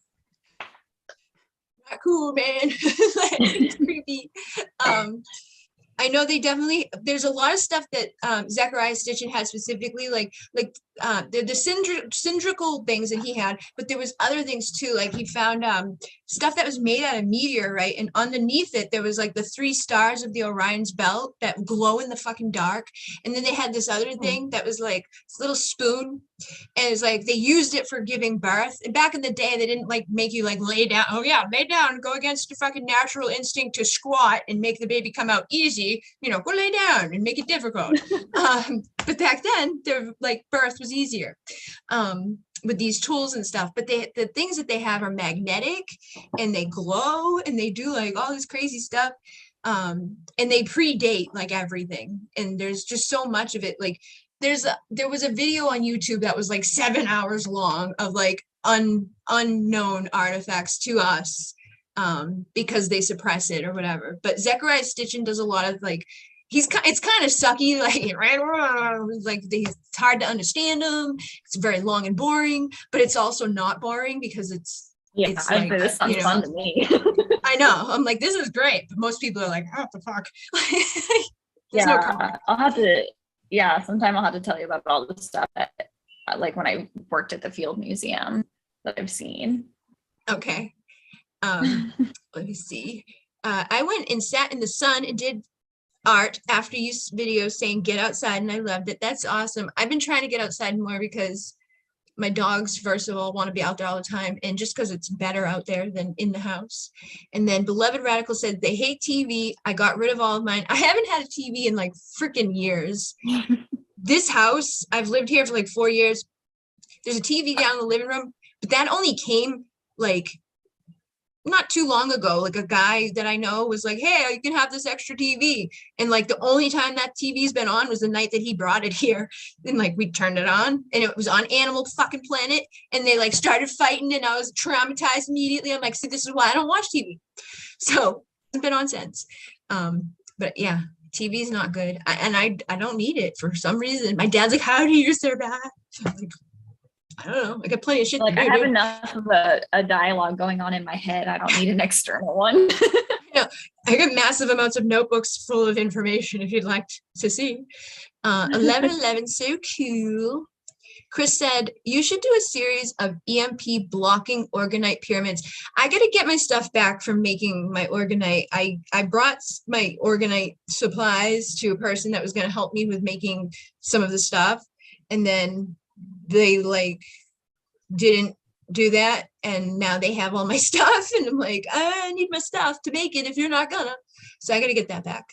And then Rick, I was told Easter is Estra, and she was goddess of the hair. I learned that in Glastonbury. Synchronicity again. And then Beloved Radical said, what is that? Whoa, there's a lot of hold shit. All right, let me get a little bit faster. The violet fire is the Mother Holy Spirit judgment flame clearing that no longer needed. Anna, I had breakup yesterday. Oh, I'm sorry. I'm like all like, I don't know. I'm going wicked fast. I'm sorry. 7 years is like, I feel like there's something to do with that because I've had a lot of like synchronicity around 7 specifically recently, and 7 is the 7 stars of Pleiades.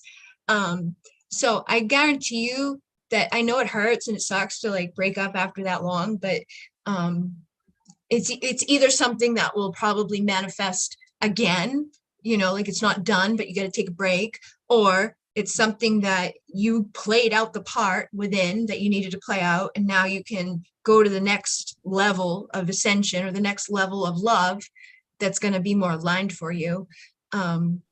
And just supportive of you. Or maybe it's a time to be alone for a little bit. Like I had to do that for a while, and I was all afraid and oh my God. And then I was like, now I'm like, I don't want anybody to come near me.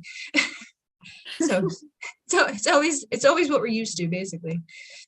I get so much out of the dolphin meditation from Elsie on healing. The dolphins are totally better beings. You know, they're just like so advanced, and they take care of everything. I feel like whenever I work with them, it's like I just kind of step aside and they're like, you know, do their thing. I have a little vertebrae from some woman that gifted me it. She had the ability to just like go to the beach. Like spirit would tell her to go to the beach at this time on this day, and she'd walk there, and like she'd walk up and like, oh, there's a dolphin tooth. Oh, there's a dolphin vertebrae. Oh, there's a dolphin tail and a dolphin rib or whatever. Has all these pieces of them. She got them tested. They're legitimately dolphin things. And then walked into the sanctuary down in Barnstable where a person I knew worked, and was like, where's Bridget?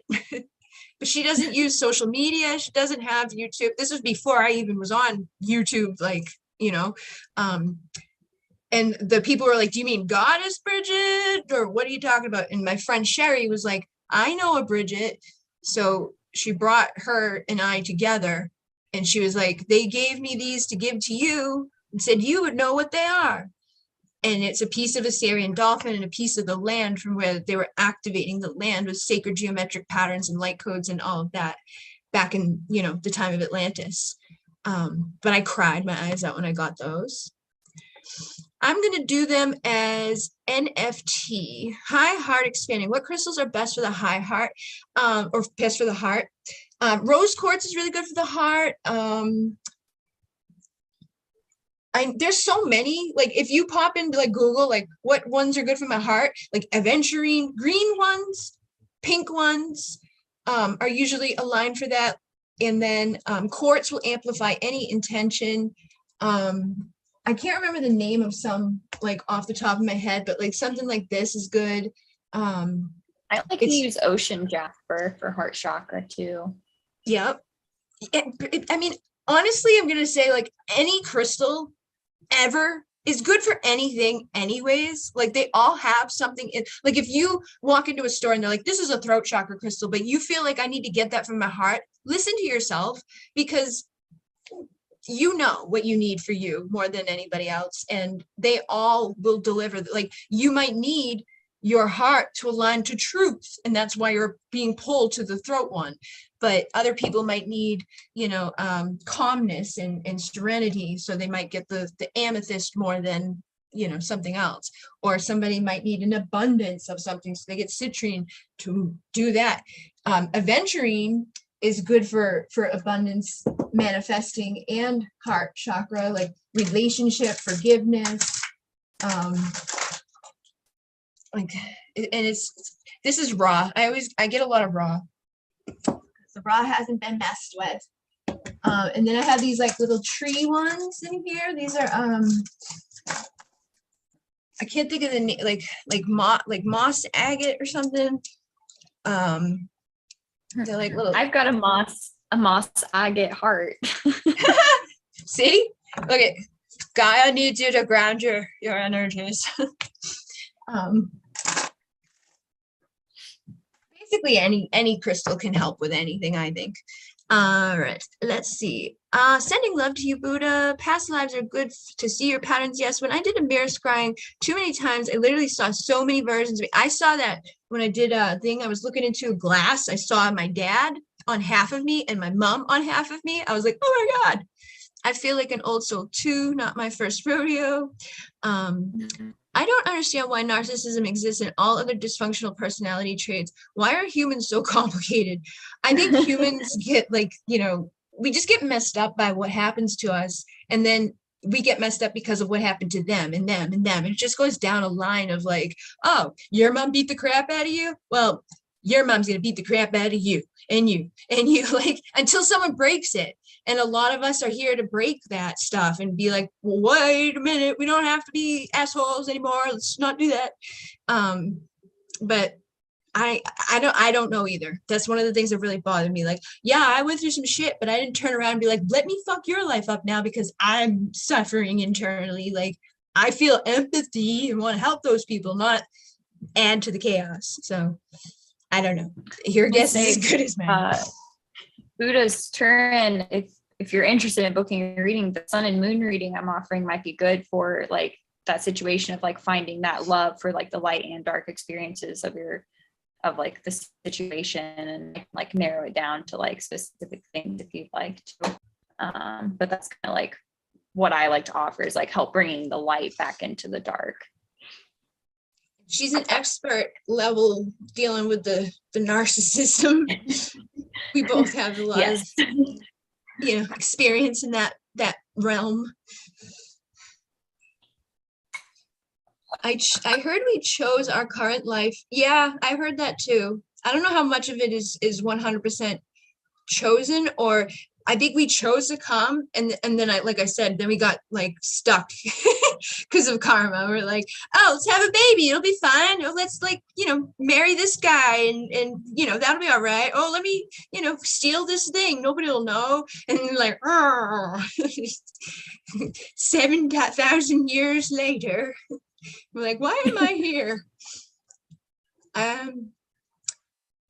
see. Got to say thanks again, Bridget. This is a great experience, and you're just so adorable, or as adorable and amazing as I thought you are. Thank you, Manifestor. Thank you for coming and being a part of the live with us. I never know what to say when people compliment or say like nice. I'm like, thank you. I gotta get better at just being thank you. I am a starseed among other things, but I'm doing my best to navigate this mundane, dense world. Magic in the mundane, you know? Yeah, man. It's like Harry Potter. I went too far.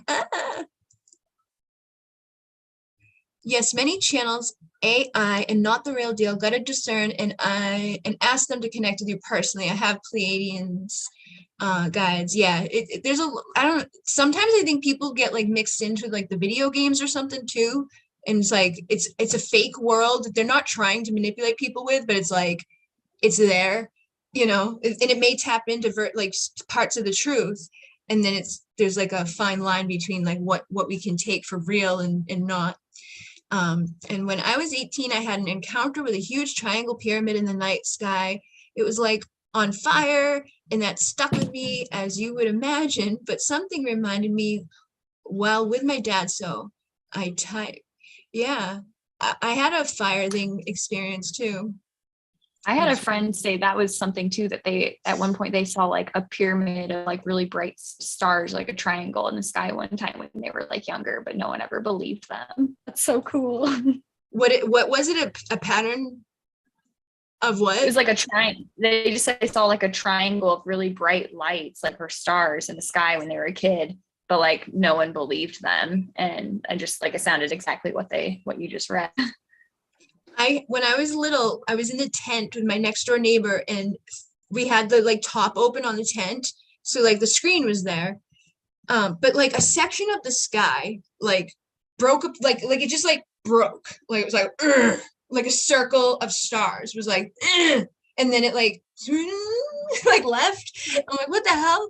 It's like just like a perfect circle of stars was like disconnected from the rest of the sky and took off. And then another time we were in her room. She was my next door neighbor. She lived upstairs. Her bedroom window like looked over my yard. And every time I would out in my yard, I would always look up and stare at Orion's belt. But I was in her room looking out the window, and like some fireball thing came and was like doing this like weird stuff. And then there was like other times like with things like that would happen. When I woke up in 2011, I spent like so long at night just outside. I got a telescope. I would get all these blankets and like robes, and I'd be out there like all bundled up for hours, just like huddled between the cars, like staring up. My neck would hurt. My ex was like, "You're gonna leave me." Like he just knew things like you're totally fucking different. I don't know what happened. But I would just be out there all night like and stuff would come like these little tiny minuscule stars. They look like stars. They're not stars, because stars don't go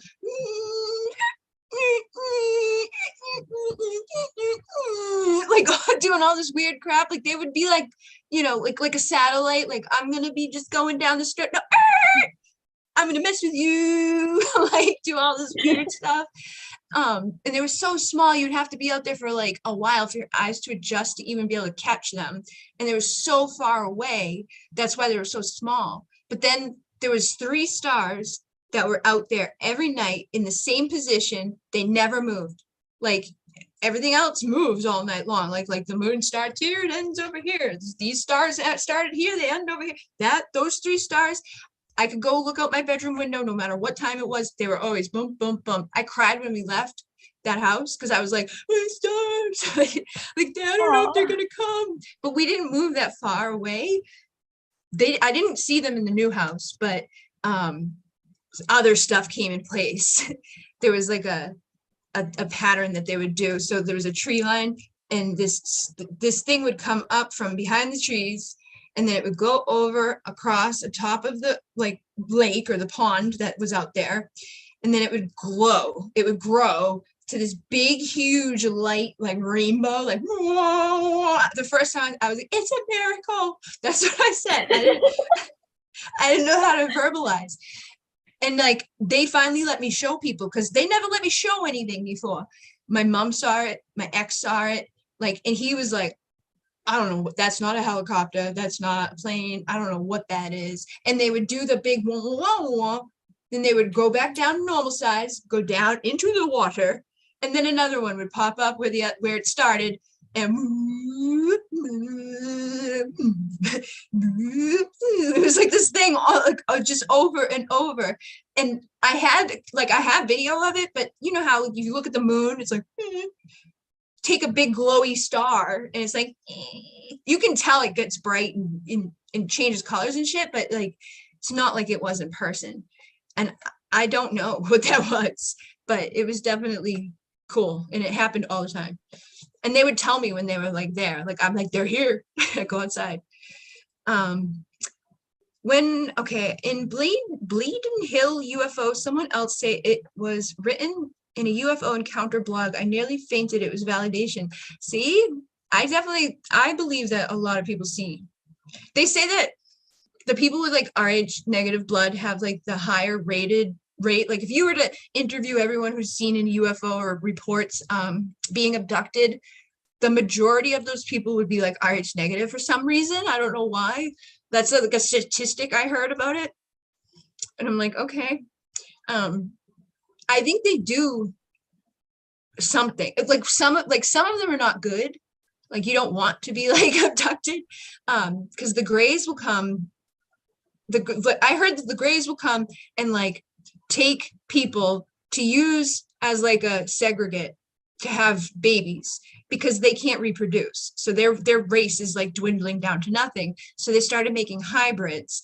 And there's a lot of women, like Bridget Nielsen was the first one that I had like seen talk about it, where they literally have a baby up in space.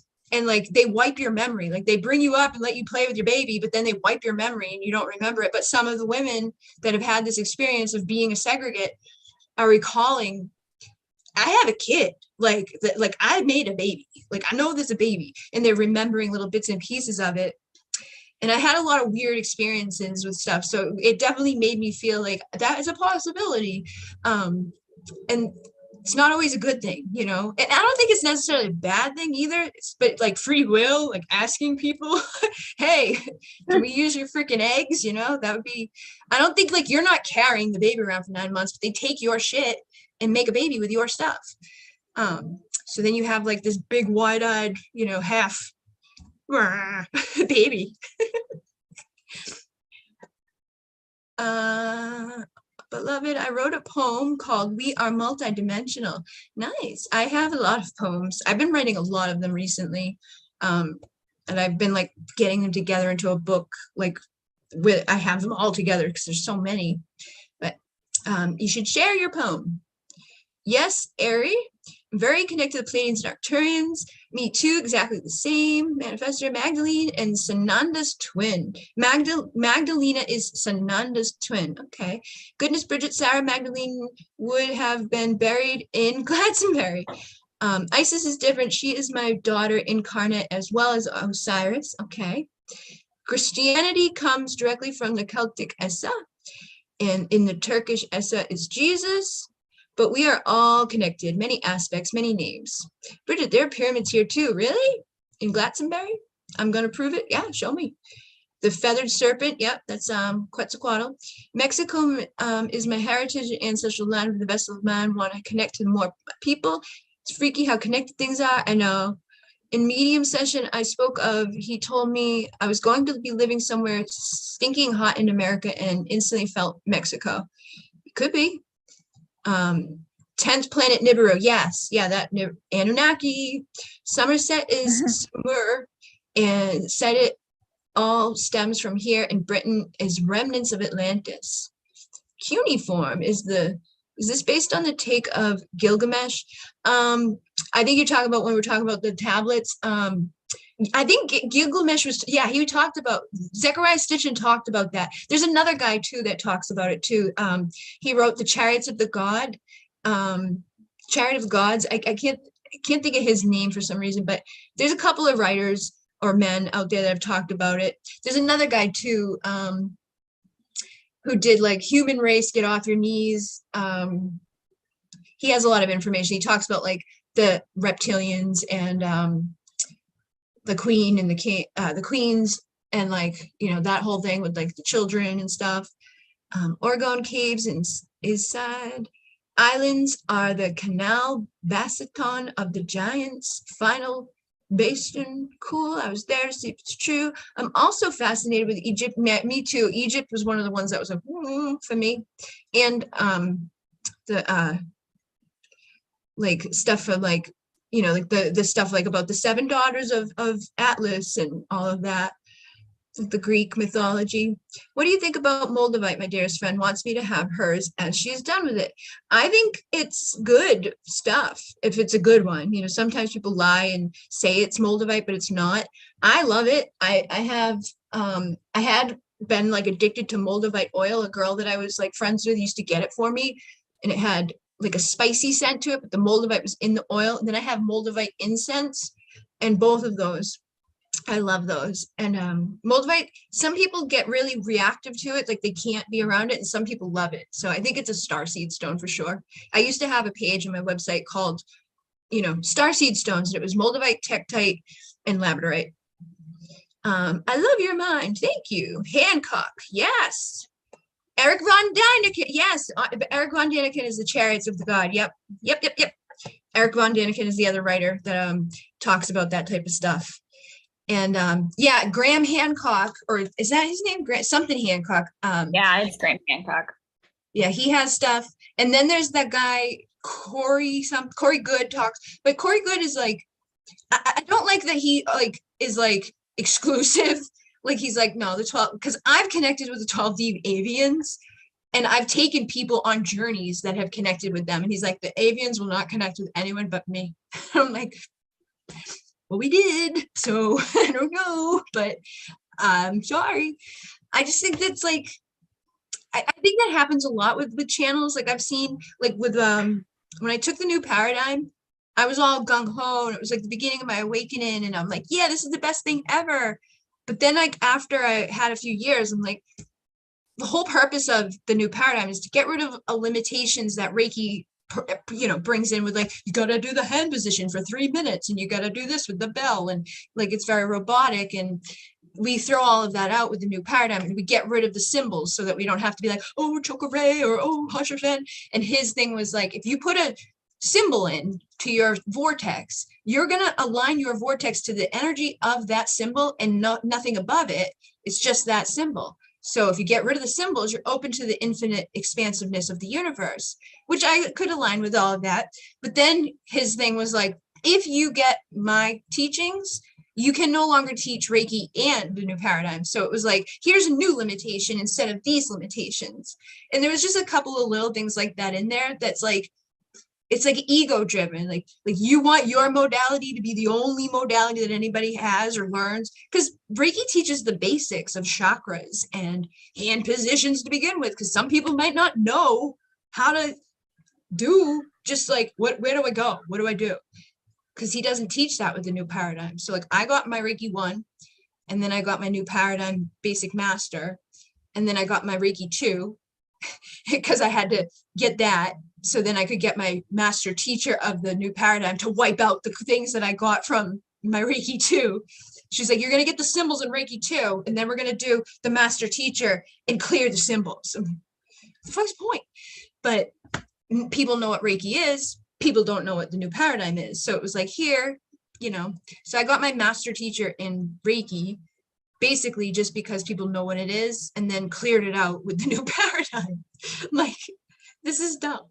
But I see that happen a lot within things in the spiritual like channeling. I feel like your channel, anybody who channels, you can only get as like what that person has available to them in their consciousness, or like, you know, their energy field. So if they're, you know, limited with a certain perspective, then they're not going to channel in they might channel in one that's against their perspective, but there may be times where they get like, you know, or there be something in there that's not so, I don't know. And then I think they can expire. A lot of channelings are timeless, but sometimes I feel like we evolve past the messages. You should check out Kristen O'Brien. I don't know who that is. Avians are like way up there, right? Yeah, 12D is 12th dimension. And whenever I connected with them, I saw a lot of like owls and stuff too.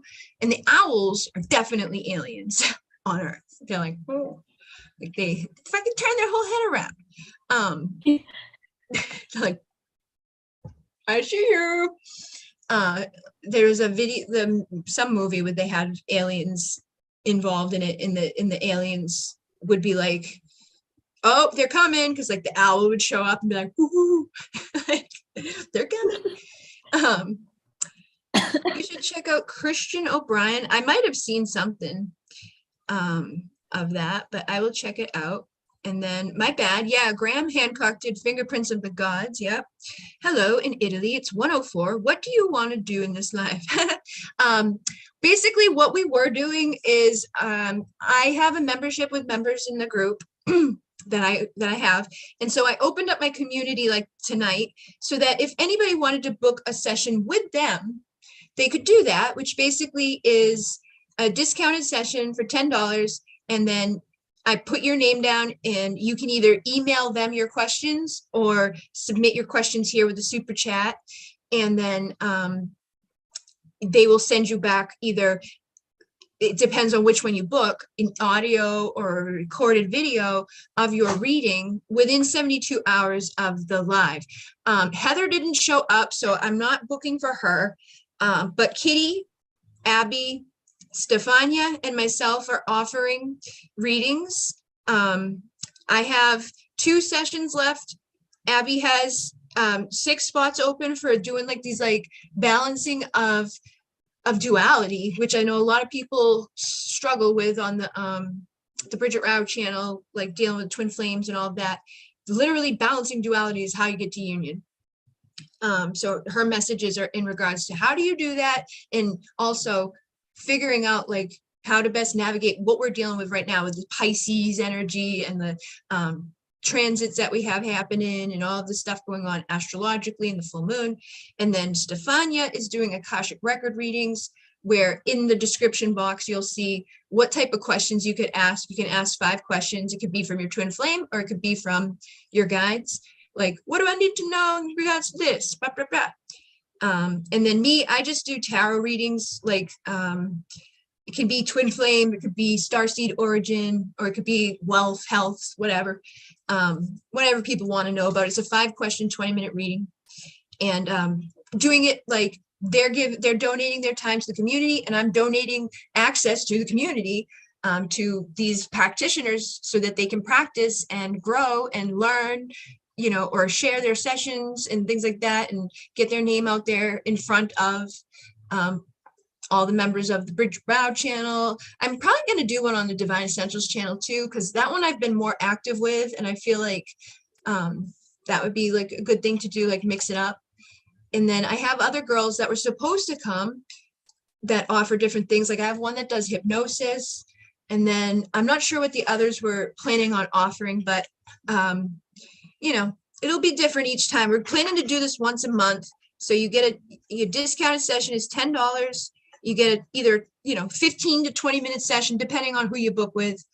And you can either submit questions and information here through the super chat when you make the $10 payment, or make the $10 payment and let me know that you're going to email it directly to your person that you chose. But just let me know who you chose so I can cross off the list and not overbook anybody.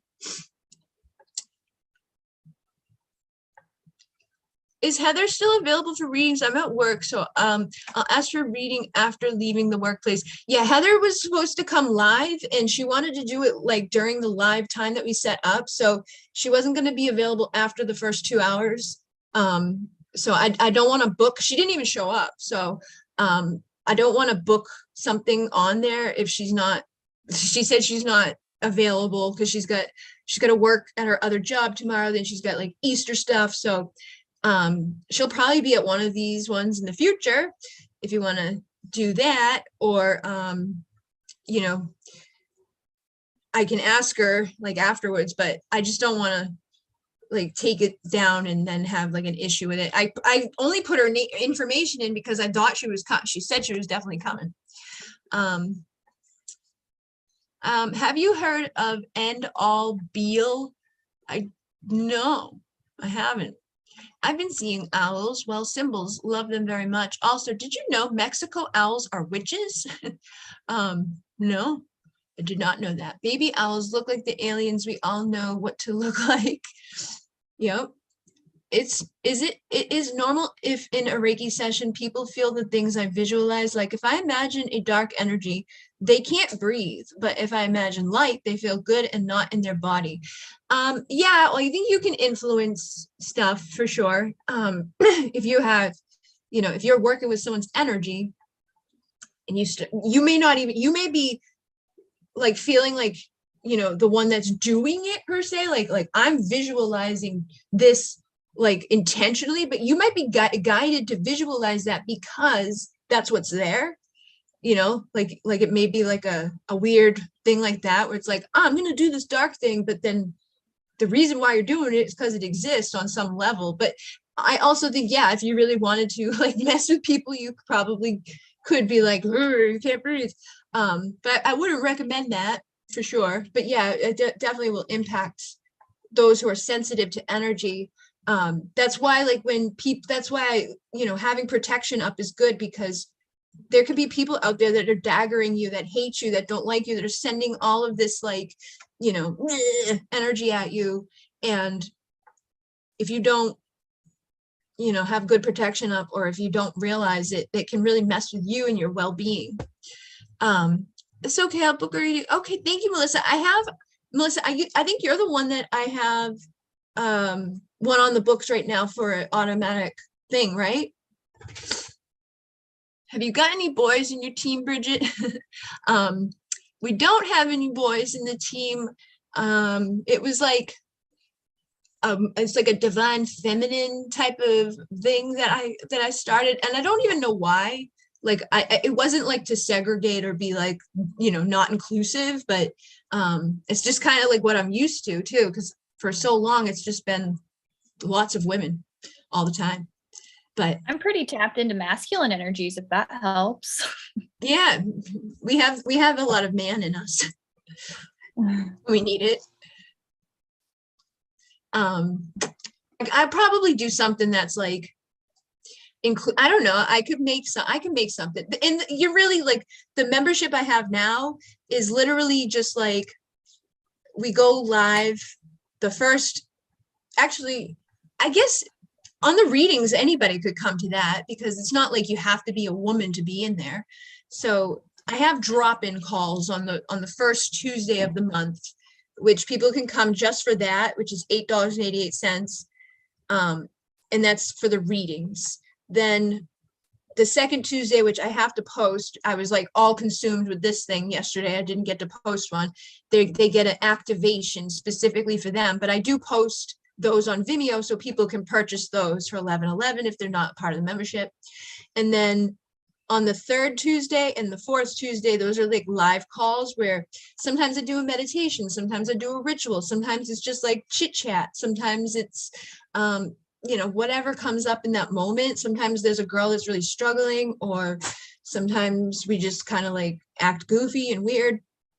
But that's all that I do now for that, like on the schedule.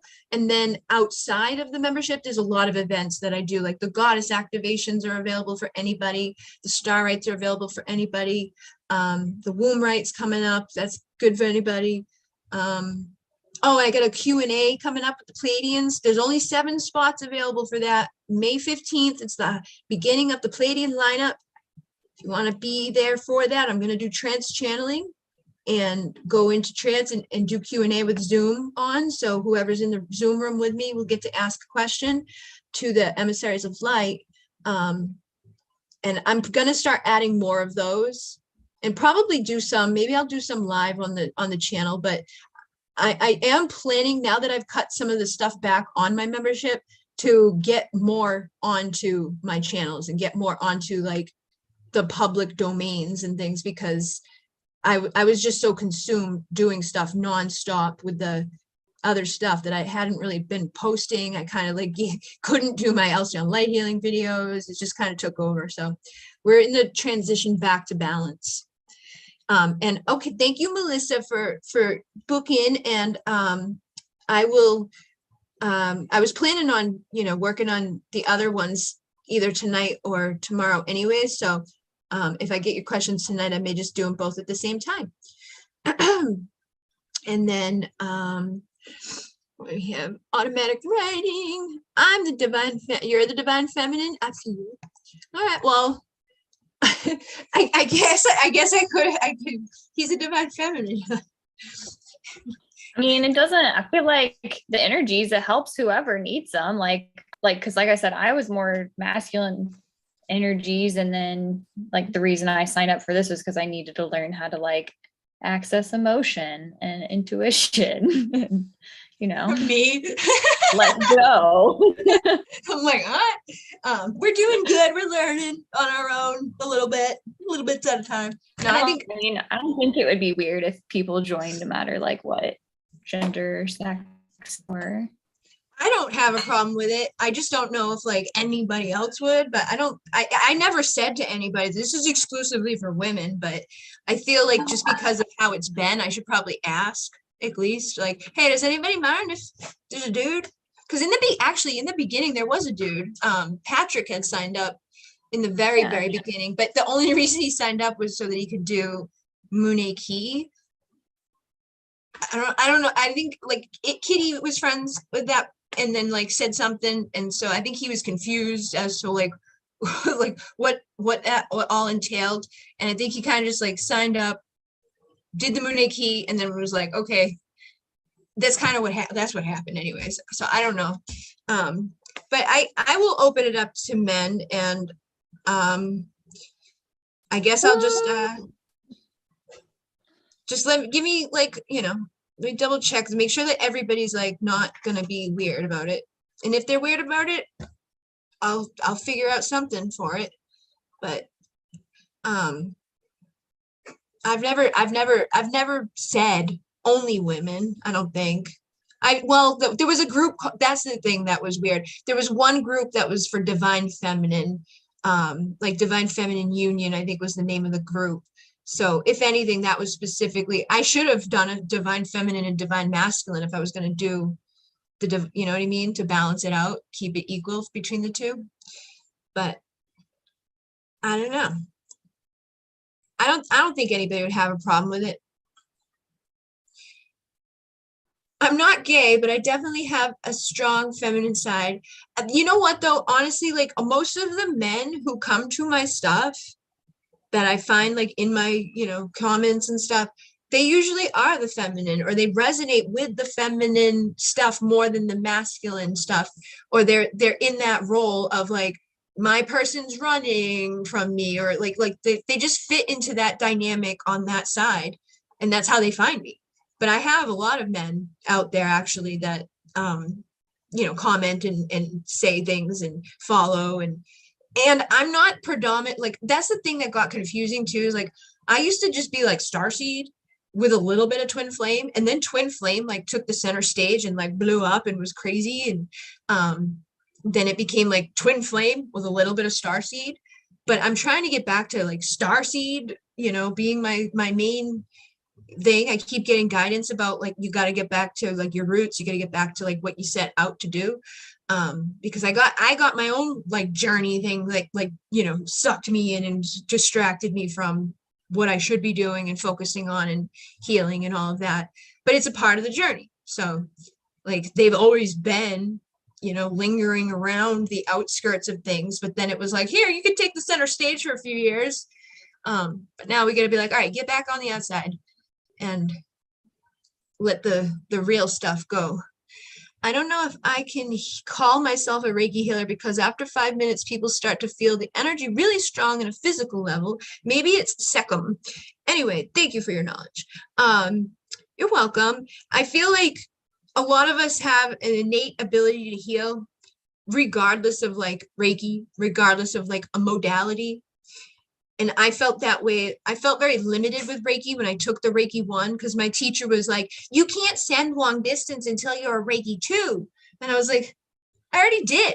Like my dad at the time was in jail and I had sent him long distance healing and he had felt it and had experiences from it and like feedback and all of that. So I'm like, how can you sit here and tell me that I can't do that when I already did?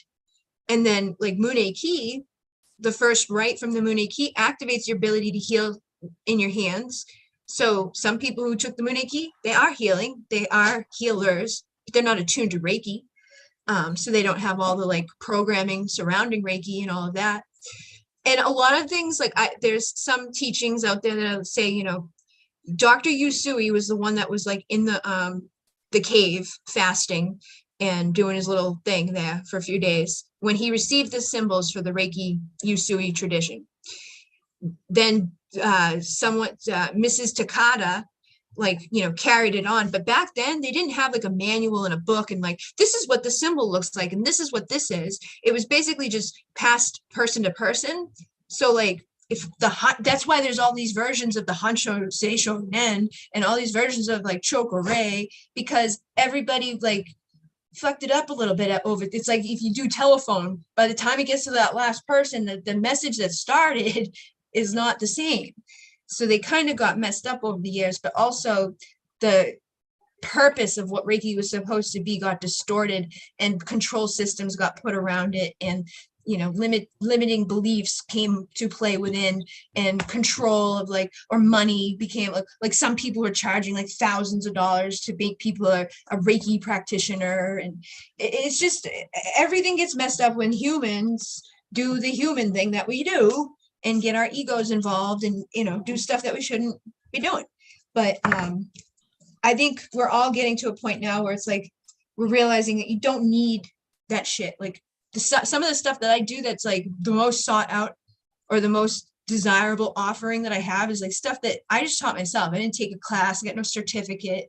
Nobody taught me how to trans channel. Nobody taught me tarot. Nobody taught me automatic writing. Nobody taught me how to play my bowls. Like nobody taught me how to play my drum. Like it's just stuff that I naturally did that I resonate with strongly. And I think we should all listen to inside rather than thinking we need some piece of paper to tell us that we can now do something that we feel called to do.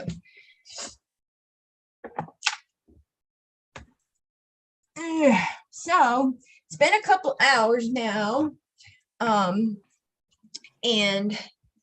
I think we have hit our time limit on how long we were supposed to be on for. I don't know. Okay, so basically what I'm going to do is Abby, you know, her information's out there. I'm going to let her decide, like, if she wants to leave it open for people to contact you in regards to getting a session. You could do that if you want to. You know, like if somebody watches this after we're done and they feel like, hey, I want to do that. Are you open to like letting people, you know, come book with you? Oh yeah, for sure. I feel like the people that need this right now will find me in time. That'll happen too if it doesn't happen today. Okay. But yeah, that's fine.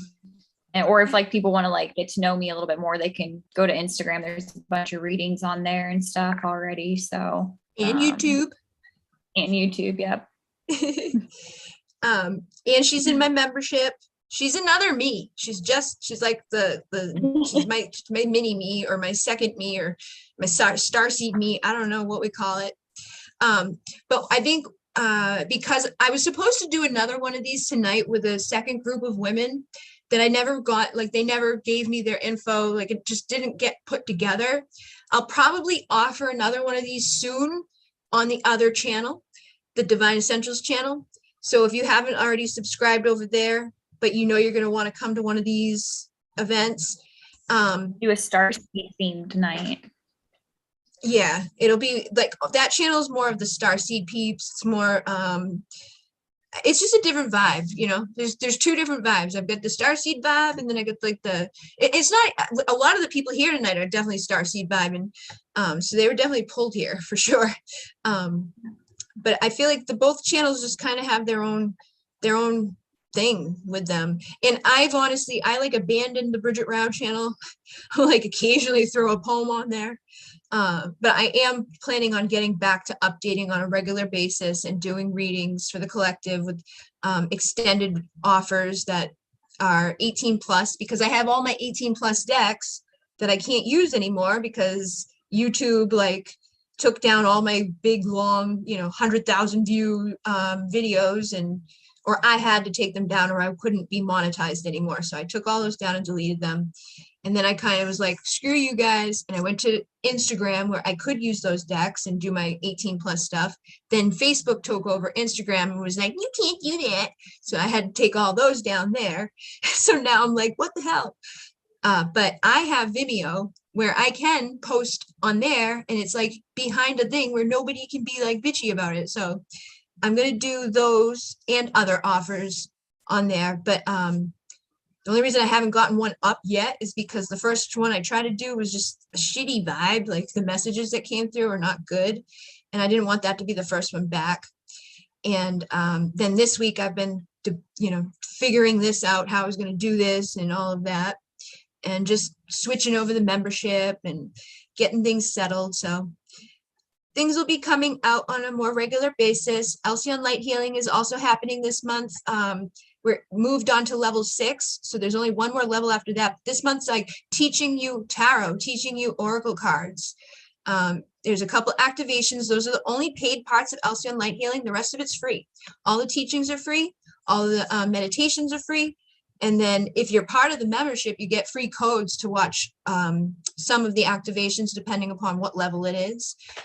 And there's a lot of other benefits in the membership too. And like I said, I probably will open up to men. I just want to make sure nobody's going to have like a traumatic reaction to it or something, like freak out.